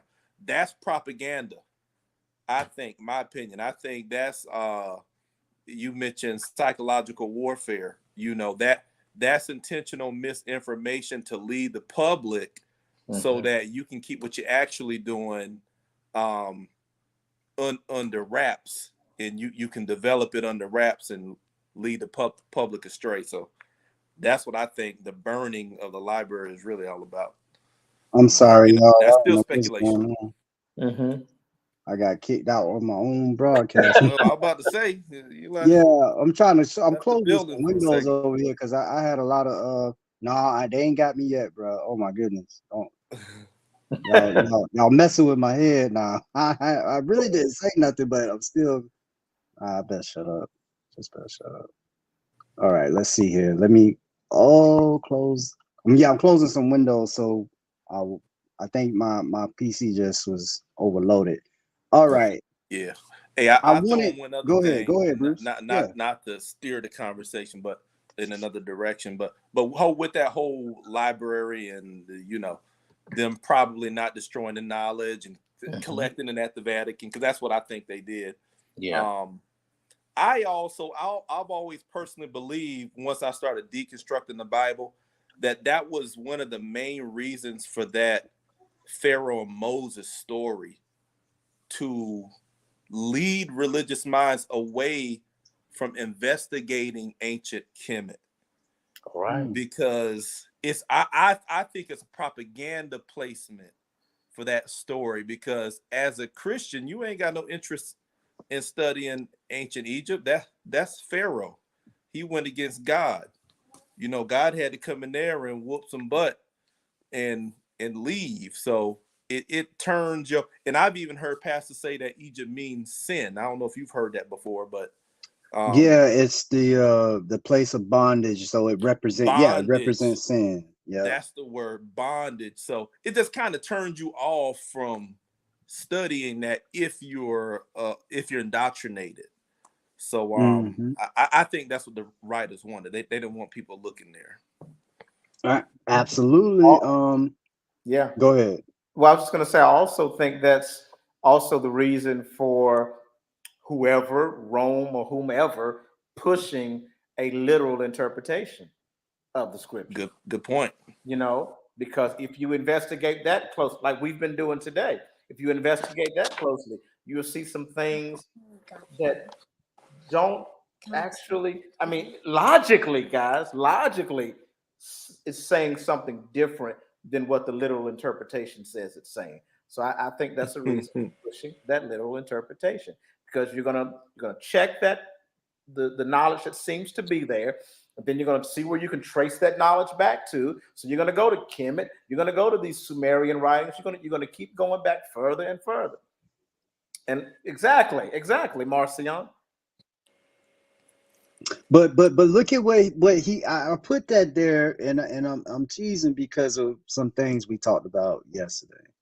Because I have told people, even when I was in the pulpit, Bishop, I'd be like, "Oh, y'all think Rome dead?" I say, "Ain't it called the Roman Catholic Church?" Absolutely. And then you go back to that power structure and how things were structured. I say, "Nah, Rome never died. They just kind of changed their image and went undercover." And when you think about the power in that city, the Vatican City is considered its own country. Exactly. Don't all our presidents take a little trip? They take a little trip, man. They take a little trip. The most powerful nation on the planet, they take a little trip, and they kiss a ring, bruh. So that's Rome. That's Rome, and now Liberia. I'm just making some connections, y'all. Again, highly speculative. Rome, Library of Alexandria. I think it's 10 miles. 10 miles of manuscripts under St. Peter's Basilica. That is an inordinate amount of information, okay? That you are not allowed to go. You can be a scholar. You can't just be a scholar. You have to have permission from who himself, the Pope guy. Personal invitation. Now, talk about classified. Bruh, you can't. What? Yeah. So why? But why is history? It's history, right? Or could some of this stuff that's down there? Yes, it's speculation, but remember what Amiki Kokyu. I want the viewers to remember. Remember what he said: 100 to 1,000 years. That would put you at a civilization that has I think he said type 1.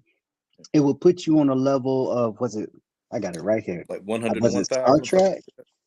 He said type 1 civilization, 100 to 1,000 years ahead. Oh, he said they can control the weather. Right. A type 1 civilization can control the weather. That's 100 to 1,000 years supposed to be ahead of where we are now. Mm-hmm. Again, Library of Alexandria, Rome comes in, they take your junk. Rome has a church, and Rome has 10,000, 10 miles of ancient manuscripts that nobody in the world can get to without that guy's permission. I'm just saying, I smell something. Yeah, that's logical. That's I mean, big you may call it facts. speculative, but it's logical. It really is. The most powerful secrets possibly in the world. It keeps keeps these people the most powerful people in the world. And then it also could be, again, we're being speculative. It also could be for our protection. I'm just being speculative, okay? Because that type of information in public, in the wrong hands, possibly could do a lot of damage to this world. Could end the world. Absolutely. Mm-hmm. Yeah. Go ahead, Bishop. No, that's it. Okay. Yeah. So, Marcian said, what did he say? Ain't no telling what he said. But yeah, he was on the HAARP stuff. He said it. I didn't. Is that? Yeah. But with this and going into the religious aspect of it, okay. So where does this leave us with the tech? If we have been visited, because I showed some pictures before I read the Virginia incident. Virginia, I wanted to read that because it deals with the Brazil thing, and then we'll close out. But I wanted to remind people of these pictures. So this stuff apparently has been seen by people, not just in our day and time. Okay, this is a painting. You can see it's like the 1400s. What is that? Like, this is a painting. So some artists took the time to put that there. Yeah. Why does he do that in the 1400s? Why do you do that? And Hey, yeah. Go ahead, Bruce. Go ahead. I'm with Bishop on this, Eli. I think a lot of this stuff, the Bible is it is, even though I don't subscribe to the Bible, like the literal interpretation. I mean, it's a very interesting book. Like the book, when you think, like Christians say, 40 authors over thousands of years or whatever, but the maybe the hundreds or thousands, the hundreds of years to develop it is true. But there's a reason for that. There's a reason all these political powers invested all this time and energy to make sure this book was crafted from generation to generation. And it ain't had nothing to do with the will of God. It was a political strategy. And I think for those who interpret it literal, it became a veil, propaganda. It hid information from you. But for those who knew how to read it, some of it revealed stuff. And I think some of that stuff, man, is people, like Bishop was saying, they're describing what they saw in their words at that time. They didn't know what to do with that phenomenon, And I've seen also the astrological interpretation of the Bible. Like that's another vantage point you could look like for hidden messages. I got a friend who's real deep off into this stuff, but he mentions like the four-faced beasts in Ezekiel being representation of like the zodiac, I think, like in the four cardinal directions or something like that. Because you had like the face of a man, a lion, an ox, and an eagle. And I think like the lion was obviously Leo. I think the ox was Taurus. Somehow the eagle was Scorpio, but the man was Aquarius. So there's a lot of things in the Bible that parallels to astrology and speaks more to so this isn't on the extraterrestrial or alien tip, but this is on the celestial tip, right? So it's pointing more to times and seasons, and this the stories are they're allegorical, but the real interpretation of is what's happening in the skies, the constellations and the stars, and what that means for the human experience here. You know, what time we're in, what season we're in, and what that means for human development and all of that stuff. So that's another way that I've heard messaging was hidden in the Bible from common folk who, you know, like we used to believe it literally. When you think about, I think you bring up some good points. I'm probably not gonna get to the article because I'm enjoying this talk to y'all with y'all. The when you think about getting some of this technology and some of these points, like I think it was it Dewana? Somebody mentioned the Aboriginal of Australia, and they talked about the serpent or the rainbow serpent. Okay, so that serpent, you notice how we keep getting these serpents. They're all over the earth, and they're deeply tied in with religion. The serpent did represent wisdom and knowledge, but what I had found interesting was you had a rainbow serpent in Australia, and Quetzalcoatl is the feathered serpent in Mexico. That's Quetzalcoatl. Then you have the flying dragons, but really, what is the flying? It looks like a flying snake. It's a serpent. So you have this association, which doesn't just happen, but it happens in different parts of the earth at different time. People who supposedly did not have these connections with each other. Now, to the biblical person, the person that says, oh, you got 40 different writers over a period of 1600 years, and none of them contradicted on 3 different continents. But bruh, all that happened in that little box right there in the Middle East. All that stuff happened right there in that little box if you do a geography on it. But here we are looking at architecture. Okay, when you go to okay, what's that place down? I gotta get my places right. You go to, I think I'm thinking of Pumupuku in South America. And then you go to a little bit further north to Mexico, and you're looking at similar structures or art. Okay, so they're on the same landmass. But then you go all the way to Australia, and you find similar stone being put together the similar way. So is it the people, or could it be something is helping them communicate? It could be something we lost as far as our communication or what have you. But clearly, I think we have more evidence for something interesting going on outside of what the scriptural explanation would be. We have so much evidence for something so much more extraordinary, and that's the thing, like you said, Bishop, about the Anunnaki. Their story makes more sense than the one we read. It just makes more sense. Bro, either you want me to believe that number one, you made a man first. That's what you want me to believe. And they have less genetic material in their chromosomes. It would seem that, or you got to make up some other stuff to get the woman. Maybe you start with the woman and then you get the man. That kind of make more sense to me, but I'm not a biologist.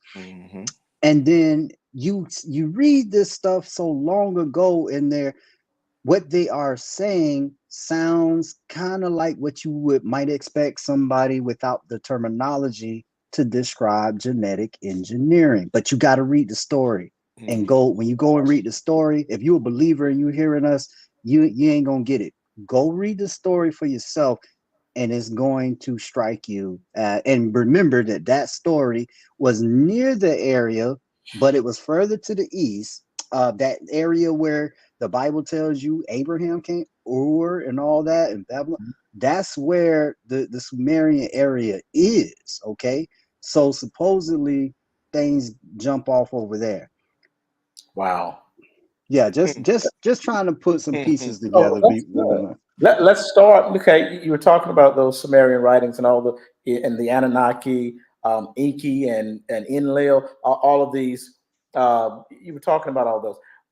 Let's look at the retelling of it, something that most of these people relate to, even those that are not Christians, because most of us were at one point. Let's go to the retelling in Genesis. Let's just start there, which is a retelling, I believe, of those same stories that you just spoke of. All right. So you've got these Elohim, which we know is plural, although theological translation tries to make it singular so they can make it one monotheistic idea of a God, of this one powerful God. But no, if you go study the root of that word, it is plural. It's so plural. Here we have these Elohim, okay, these group of beings from the sky, all right, that say, you talked about genetic engineering, I think you said. You have these people that come from the sky and they say, let's make man, let us, all of these beings, us, okay, that cannot be denied because even the King James Bible calls it an us. All right. So let us make man in our own image. Okay. Whatever you want to call that. I don't know the proper term, splicing or whatever that is, DNA. I don't, again, that's not my area. But it's like you see it there, genetic engineer. We're going to make them like us. Okay. So it's right there. Well, think about it. All right. So for just I'm gonna wheel it in just one more time for the believers out there. Can a virgin today give birth? Yes. We possess that technology. I know where we possess that technology. Woo! Today. Yep, we could do that. Wow. So through technology. Saying, wow. And that's it. Good. If there was a technology that people understood something like this back then, and yeah, I get it. And Marcia, no, I don't think the Bible says that, but I'm just saying, if these people are they could be, if they were telling the truth, that doesn't mean that it's still some God or what have you, because you're looking at the possibility of technological advancement being so far ahead. Because remember, the Library of Alexandria is not after Christ. The Library of Alexandria predates. Let me get my so Alexander, he does not. It was 332 BC. I think he conquered the area. That's 300 and something years before you're supposed to cry. And then I'm not sure when the library supposedly burnt, but I know that was supposed to be was that pre-Christ? I think it was. I think that was shortly after Rome took over in 30 BC. But but the knowledge was there. The library was there because the library was named after Alexander. It was named after 333 BCE. Yeah. And the library was named after Alexander, and he died around that same time. So my point is, there could have been something in the works as far as technology even before then. Who knows? Medical advancements. In one scripture, Jesus spit on the ground and put it on the guy's eyes. And I go over here in this pool and watch. I don't know, man. I'm just saying. Witchcraft. Using the earth. For those Christians, again, let me tell them this, Bishop. Go and look up the word witchcraft. I think in the book of Ephesians, it comes from the original Greek word pharmakia, which is where we get the word pharmacy from. So nope, that's not far-fetched to the believers. For those that don't know. So as we close, I'm not gonna close out without reading this story. Y'all, I'm gonna read this story, then I'm gonna get y'all opinion, and then I will see y'all back on Thursday or whomever can come back. This is the incident that I want to read to you, gentlemen, get your reactions. This is about Brazil's Roswell. This comes from the latest documentary from a guy named James Fox. It's called Moment of Contact. He was also on Joe Rogan. Y'all can go regular spelling, James Fox. And his film is called Moment of Contact. And he covers Virginia. And I'm gonna share the screen and I'm How gonna far back is read it. this? Virginia, this happened in 1996. Okay. Yeah, I think it Is that the says one that they made a movie about? They may have. He just did his documentary. I think this year it was completed on it, but he had been investigating going back and forth to Brazil for like 12 years, the past 12 years before he completed it. And so let me try to read some of this real quick to y'all. Let me see here. I can read it from here.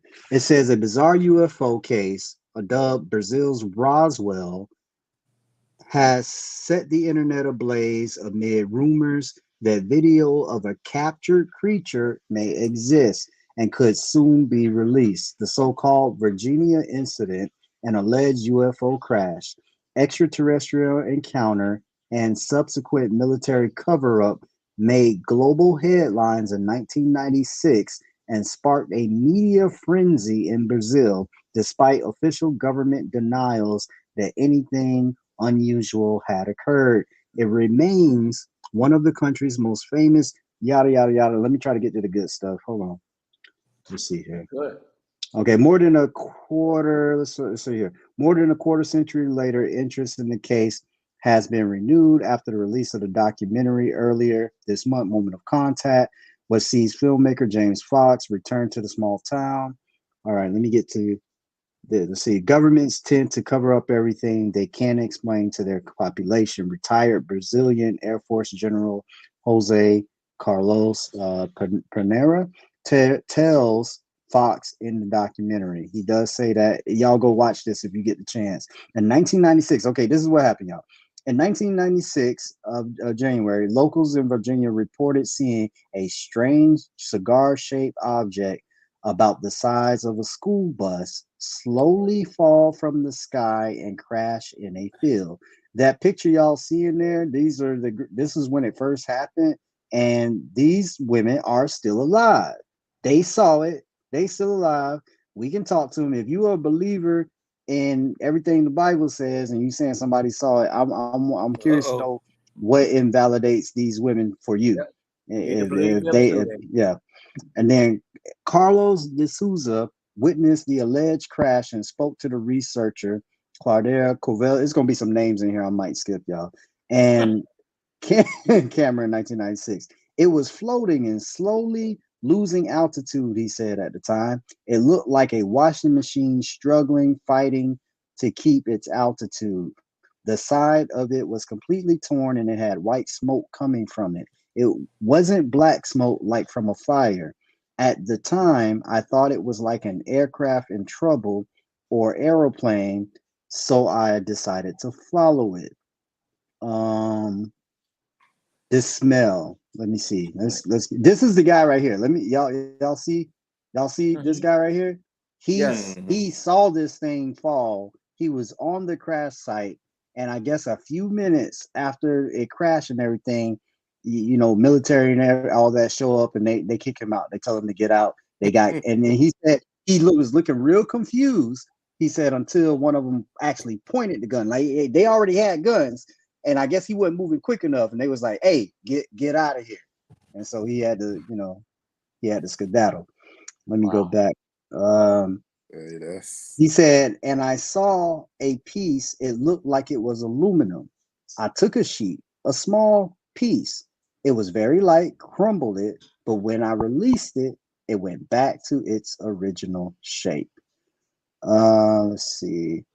Within minutes, however, Mr. D'Souza said military trucks arrived from a nearby ESA Army base 30 kilometers from Virginia and ordered him to leave, threatening him with their guns. Soon after, Virginia residents were stunned as a large military presence descended upon the town, cordoning off several blocks, preventing anyone from entering. A group of girls ranging from 14 to 21 made headlines after claiming they had stumbled across a strange creature in broad daylight around 3 p.m. on January 20th, 1996. So this article, I'm gonna stop right there for now.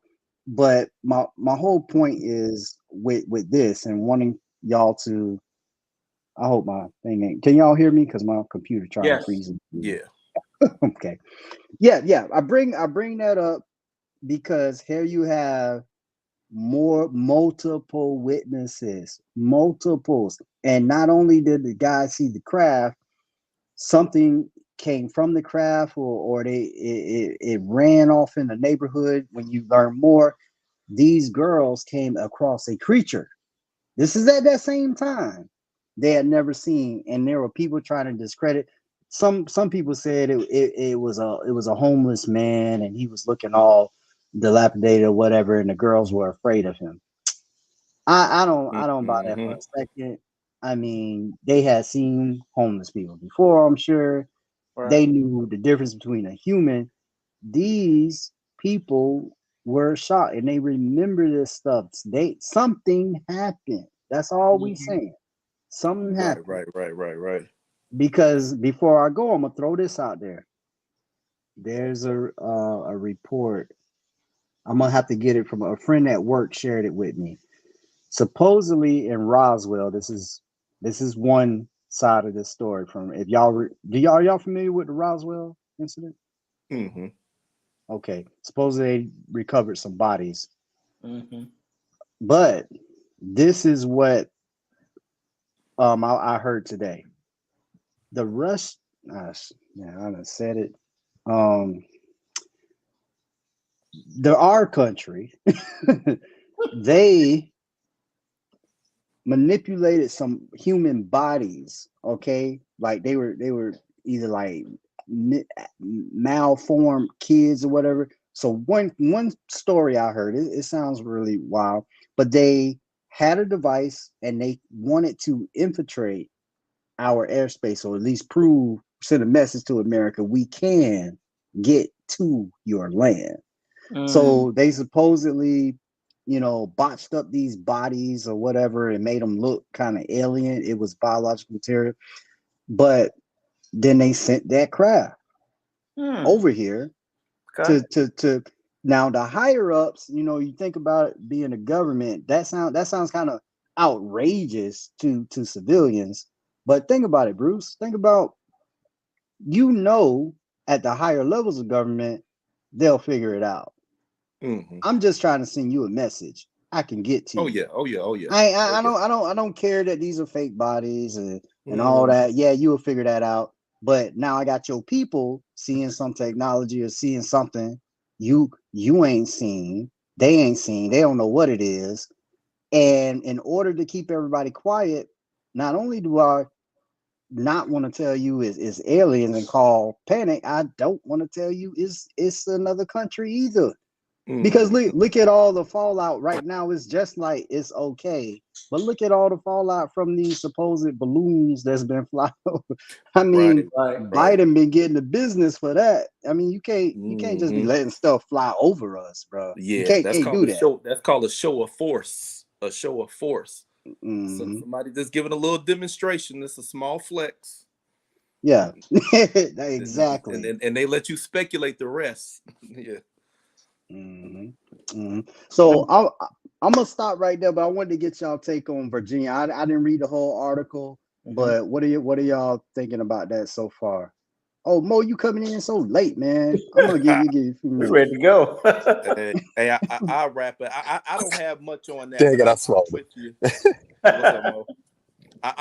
I'll give my closing comments by saying I'm with you on the observations. I mean, that's pretty much the emphasis I take away from it. Like, if for the believers, that is, what I'm saying, if you're going on eyewitness accounts for what you believe, then you got to at least lend an ear with these kinds of things, especially when they're contemporary.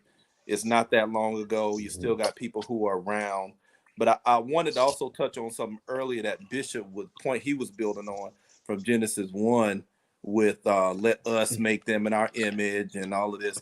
It seems to be when you hear about like aliens or these accounts, they always seem to have this obsession with genetic manipulation or something to do with dealing with people's genetics and DNA. And you kind of see that same theme in the Bible, like the bishop was talking, let us create mankind a certain way, like in our image. Then you got Genesis chapter 6, where the sons of God come in unto the daughters of men, and you got these genetic offspring going on. Then of course the Immaculate Conception. So it seems like there's a common, fixation on that whole, getting involved with the genetics, both in the extraterrestrial conversation and in the Bible. So just throwing that out there. Bishop or Mo, you got something? Either one. Y'all go ahead. Y'all got the flow. Yeah. Oh, I don't know what happened to Mo. Go ahead, Bishop. Maybe you come back. I'll just give my closing statement, and then we can hear from Mo. He can take it. All right. But I'm going to kind of repeat what everyone else has already said. And I want to say to Marcion, I love that dude. But I saw a lot of his comments, and one of the things he says, I know you guys are not buying the Anunnaki scheme, or however he described it.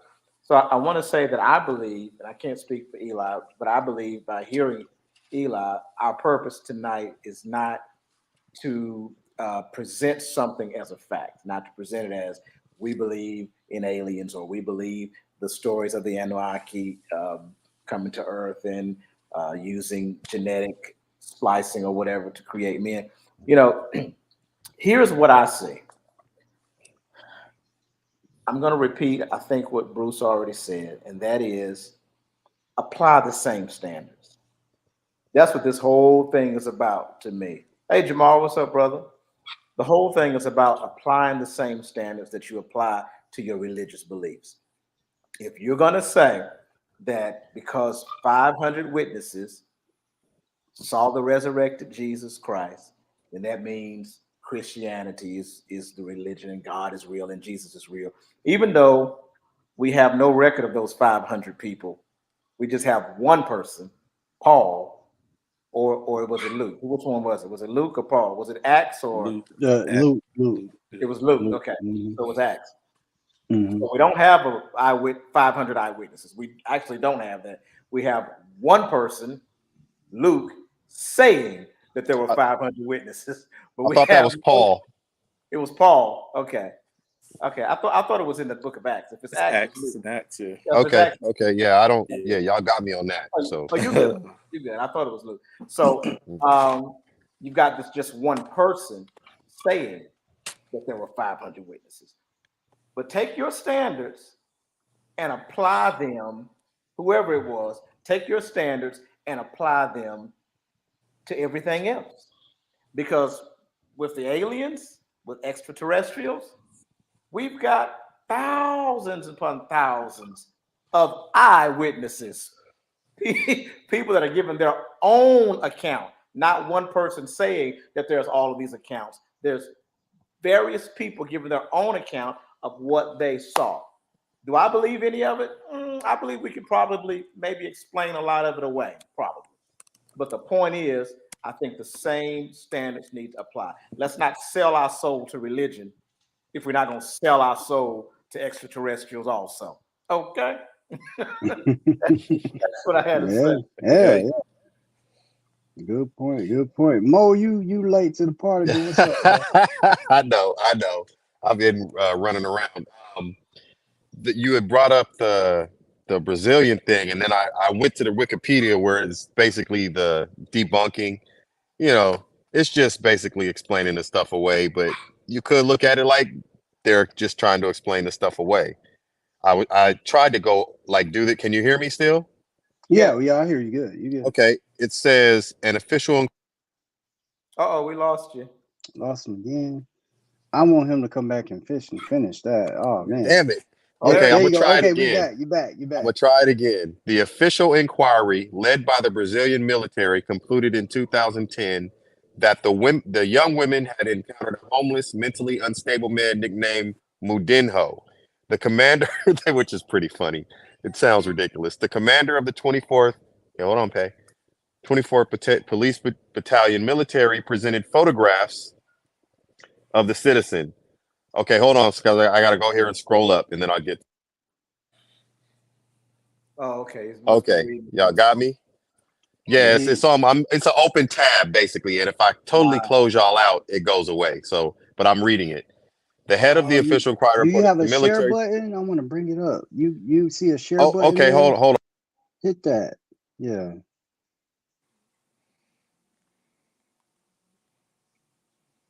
Yeah, I'm sorry, y'all. I'm curious what he got. I am too.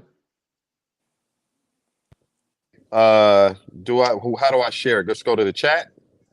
If you don't have a share button, that's cool. You can read it or tell me where it is. I'll find it on my end and share it. Oh, we lost him.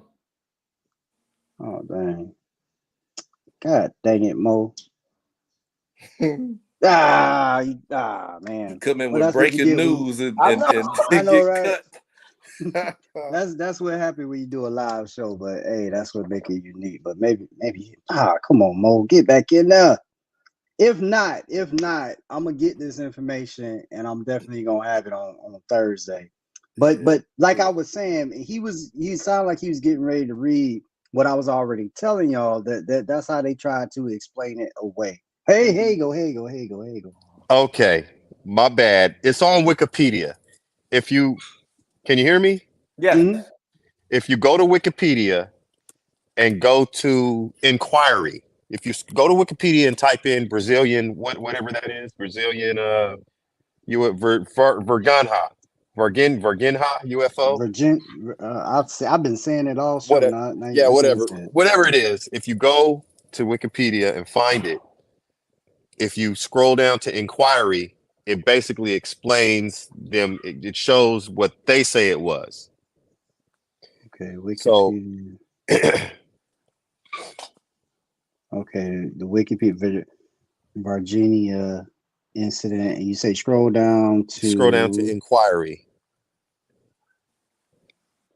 where's that at the very bottom? No.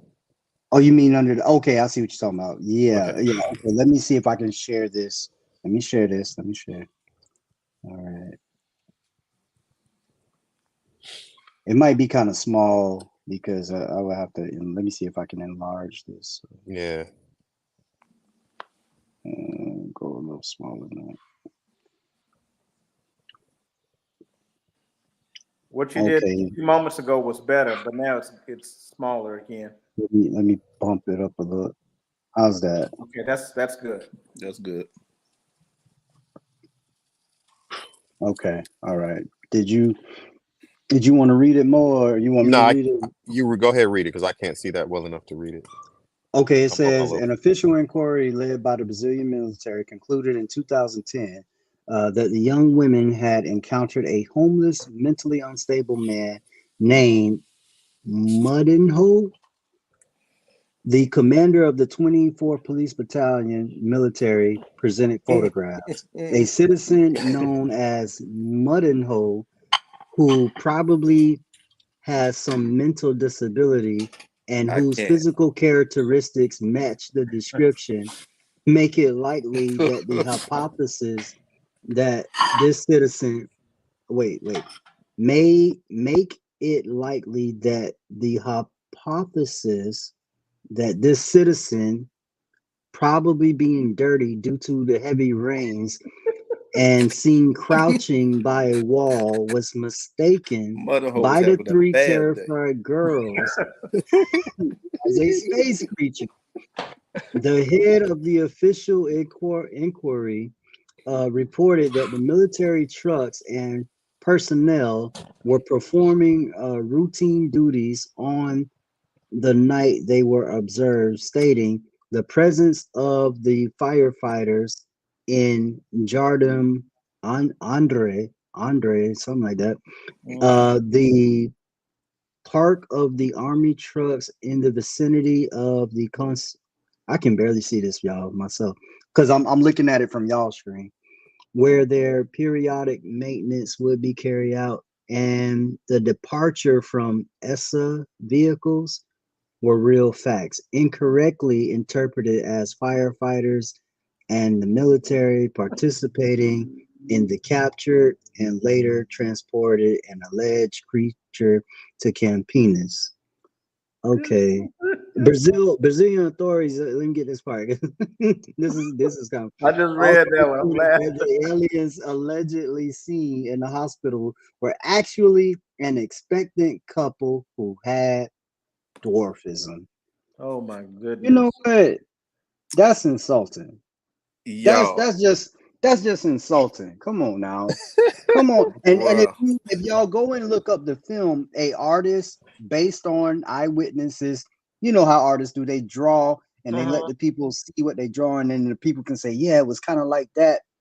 Bruh, ain't mistaken this. And then the smell that's talked about, the infection that wanted the guy that touched this thing and took it to a clinic, he's dead now, but he developed some type of unknown, and his medical records talk about how it's some kind of unknown thing that was in his body, and that infection just overtook him and overwhelmed his whole immune system. Yeah, after he uh touched it. yeah. Well, he carried the thing. It ran out in the Mm. road or something in the middle, and he was a military guy. He hops out, he grabs the thing, because I think him and his crew had been told to look out for something unusual in the area. They Mhm. were What he looking for like? this thing. And so when this thing ran out there, That thing will be dead. and the I ain't thing grabbing ran out in nothing. front of him, and he grabbed it and put it in the truck, went to a clinic first. The doctor that was at the Yo, clinic was like, what the heck, and get that out of here. He ends up in, I forget what the hospital's called, but their hospital there. That's when the military comes. They shut down everybody. Nobody's going, nobody's coming. They had um put the thing or some other thing in something in like a body bag, and y'all have to go look at the rest of the story. But there's just too many players involved here for Mhm. this to have been a dwarf yeah. couple expecting a damn They baby. took What it kind there, of didn't they? story? They took it there. They, That's definitely man, naivety writing right there. Yeah, I just got to say, Eli, the first two sentences reeks of cover up. One, Mud and Ho was having a horrible day to be looking that bad to where somebody thought, and then they completely go out of their way to discredit Mud and Ho, because whoever he really is, Poor buttonhole. if you happen to run into him, they didn't want you to believe anything he had to say, you know. So they said he was mentally unstable. They were very clear about that. So Yeah. they put their discrediting campaign. Yep. Yeah, so Just in case he saw the aliens too, you know. just in case. Mhm. yeah. It was just a weather balloon, Right. the weather balloon Yeah, flying that's at hilarious. 10,000 miles an hour. Damn weather balloon. Okay, Um, we believe that. We believe that. I'm just saying that that's their natural explanation for. It does sound ridiculous reading it. I will admit that yeah, it I yeah, think sounds very ridiculous. anytime yeah, yeah. an organization, especially the government, but anytime an organization is going out of its way to disprove something instead of going out of its way to investigate something, mm, It's I, saying I something. smell. I smell shit. I smell poo poo. You understand? That's kind of where I want to go on Thursday, because think about it from a national security perspective. Mm. If I know that this stuff is it could be us, I may not be too concerned about the investigation, because I know what it is. I don't want you to know what it is, but Right. we Yeah. know who, or we know what that is. But on the other hand, if I don't know, Okay. And I got all this, we got soldiers out here like myself, Marines out here like Bruce. We done seen a little bit. So it's like, wait a minute. If this thing really did crash and y'all don't know, they also still might not tell us because bruh, you ain't finna. That's a little bit of panicky. You ain't finna say, "Hey, y'all, they they flying circles around us. We don't know what Right, this is right, right right, here, right. man." It's a good point. People gonna be like, "Wait, we are not safe." We Might not vulnerable. tell y'all. You know what I'm saying? Just something to think about. Just something to think about. Yeah, no doubt. Man, I'm glad y'all came in here tonight, and I'm gonna come back Thursday night, and I'm gonna finish. Mo, thanks for coming late, but thanks for coming. My Showed bad. up with the breaking news. And we go get in there. And to the believers, hey, I'm just saying, maybe your man Jesus, maybe that's how he said hi or somewhere. I don't know. And I mean, I'm just saying, water walking, it's got attention. It's anti-gravity. I'm just saying, What did could Mork be a from work thing. say? What Am he I, do? am I dating myself? What did Mork from work say? Mitty or whatever the heck. Mm, these these people, y'all. But we on it, y'all. Hey, I appreciate y'all gentlemen for coming in. I'm gonna go Indeed. ahead and close it out, and y'all know y'all are invited back. Bishop, I know you do the meditation, but if you got time, I'm gonna send y'all the link just like I did. I'll be there. No All right, meditation folks. this Thursday. Okay, all right, awesome. And to the family, hey, I appreciate all of y'all. Thanks for all of those who've been supporting. I'm gonna just keep this party going and try to keep getting this knowledge out. All right, y'all. Peace. Good night, fellas. I'm reflecting. Not Out. See God Good in night. anything your reflections in. I can find God in anything I'm reflecting in. You can see God in anything your reflections in. I can find God in anything I'm reflecting in. You can see God in anything your reflections in. I can find God in anything Some I'm people open up reflecting their in. eyes and see the world they know outside. I can close my eyes and see all that and way beyond. When these trials of life come heavy and these obstacles get hard, feeling like I need some answers, I just go and talk to God. I just go and talk to God when I'm looking for guidance. Need more insight, need vision, need direction when I'm blinded. Then I start that conversation with that voice I hear inside me. And the conversation starts with a voice inside that sounds just like me when I talk to God. See God in anything When I talk to God. find God in anything. When I talk to You God. can see God in anything. When I talk to I God. can find God in anything. When I talk to God. See God in anything your reflections in. I can find God in anything I'm reflecting in. You can see God in anything your reflections in.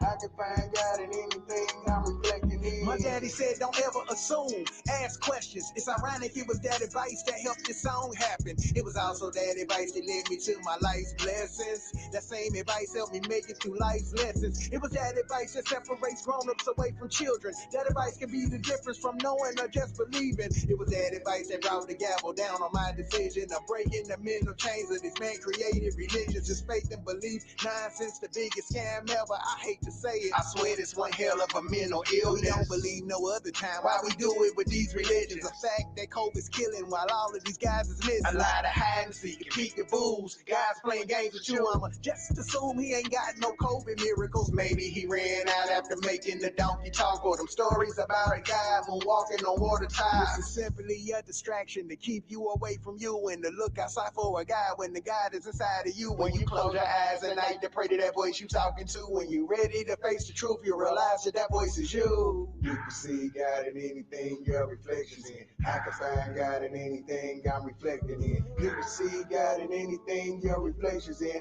I can find God in anything I'm reflecting in. You can see God in anything your reflections in. I can find God in anything I'm reflecting in. You can see God in anything your reflections in. I can find God in anything I'm reflecting in.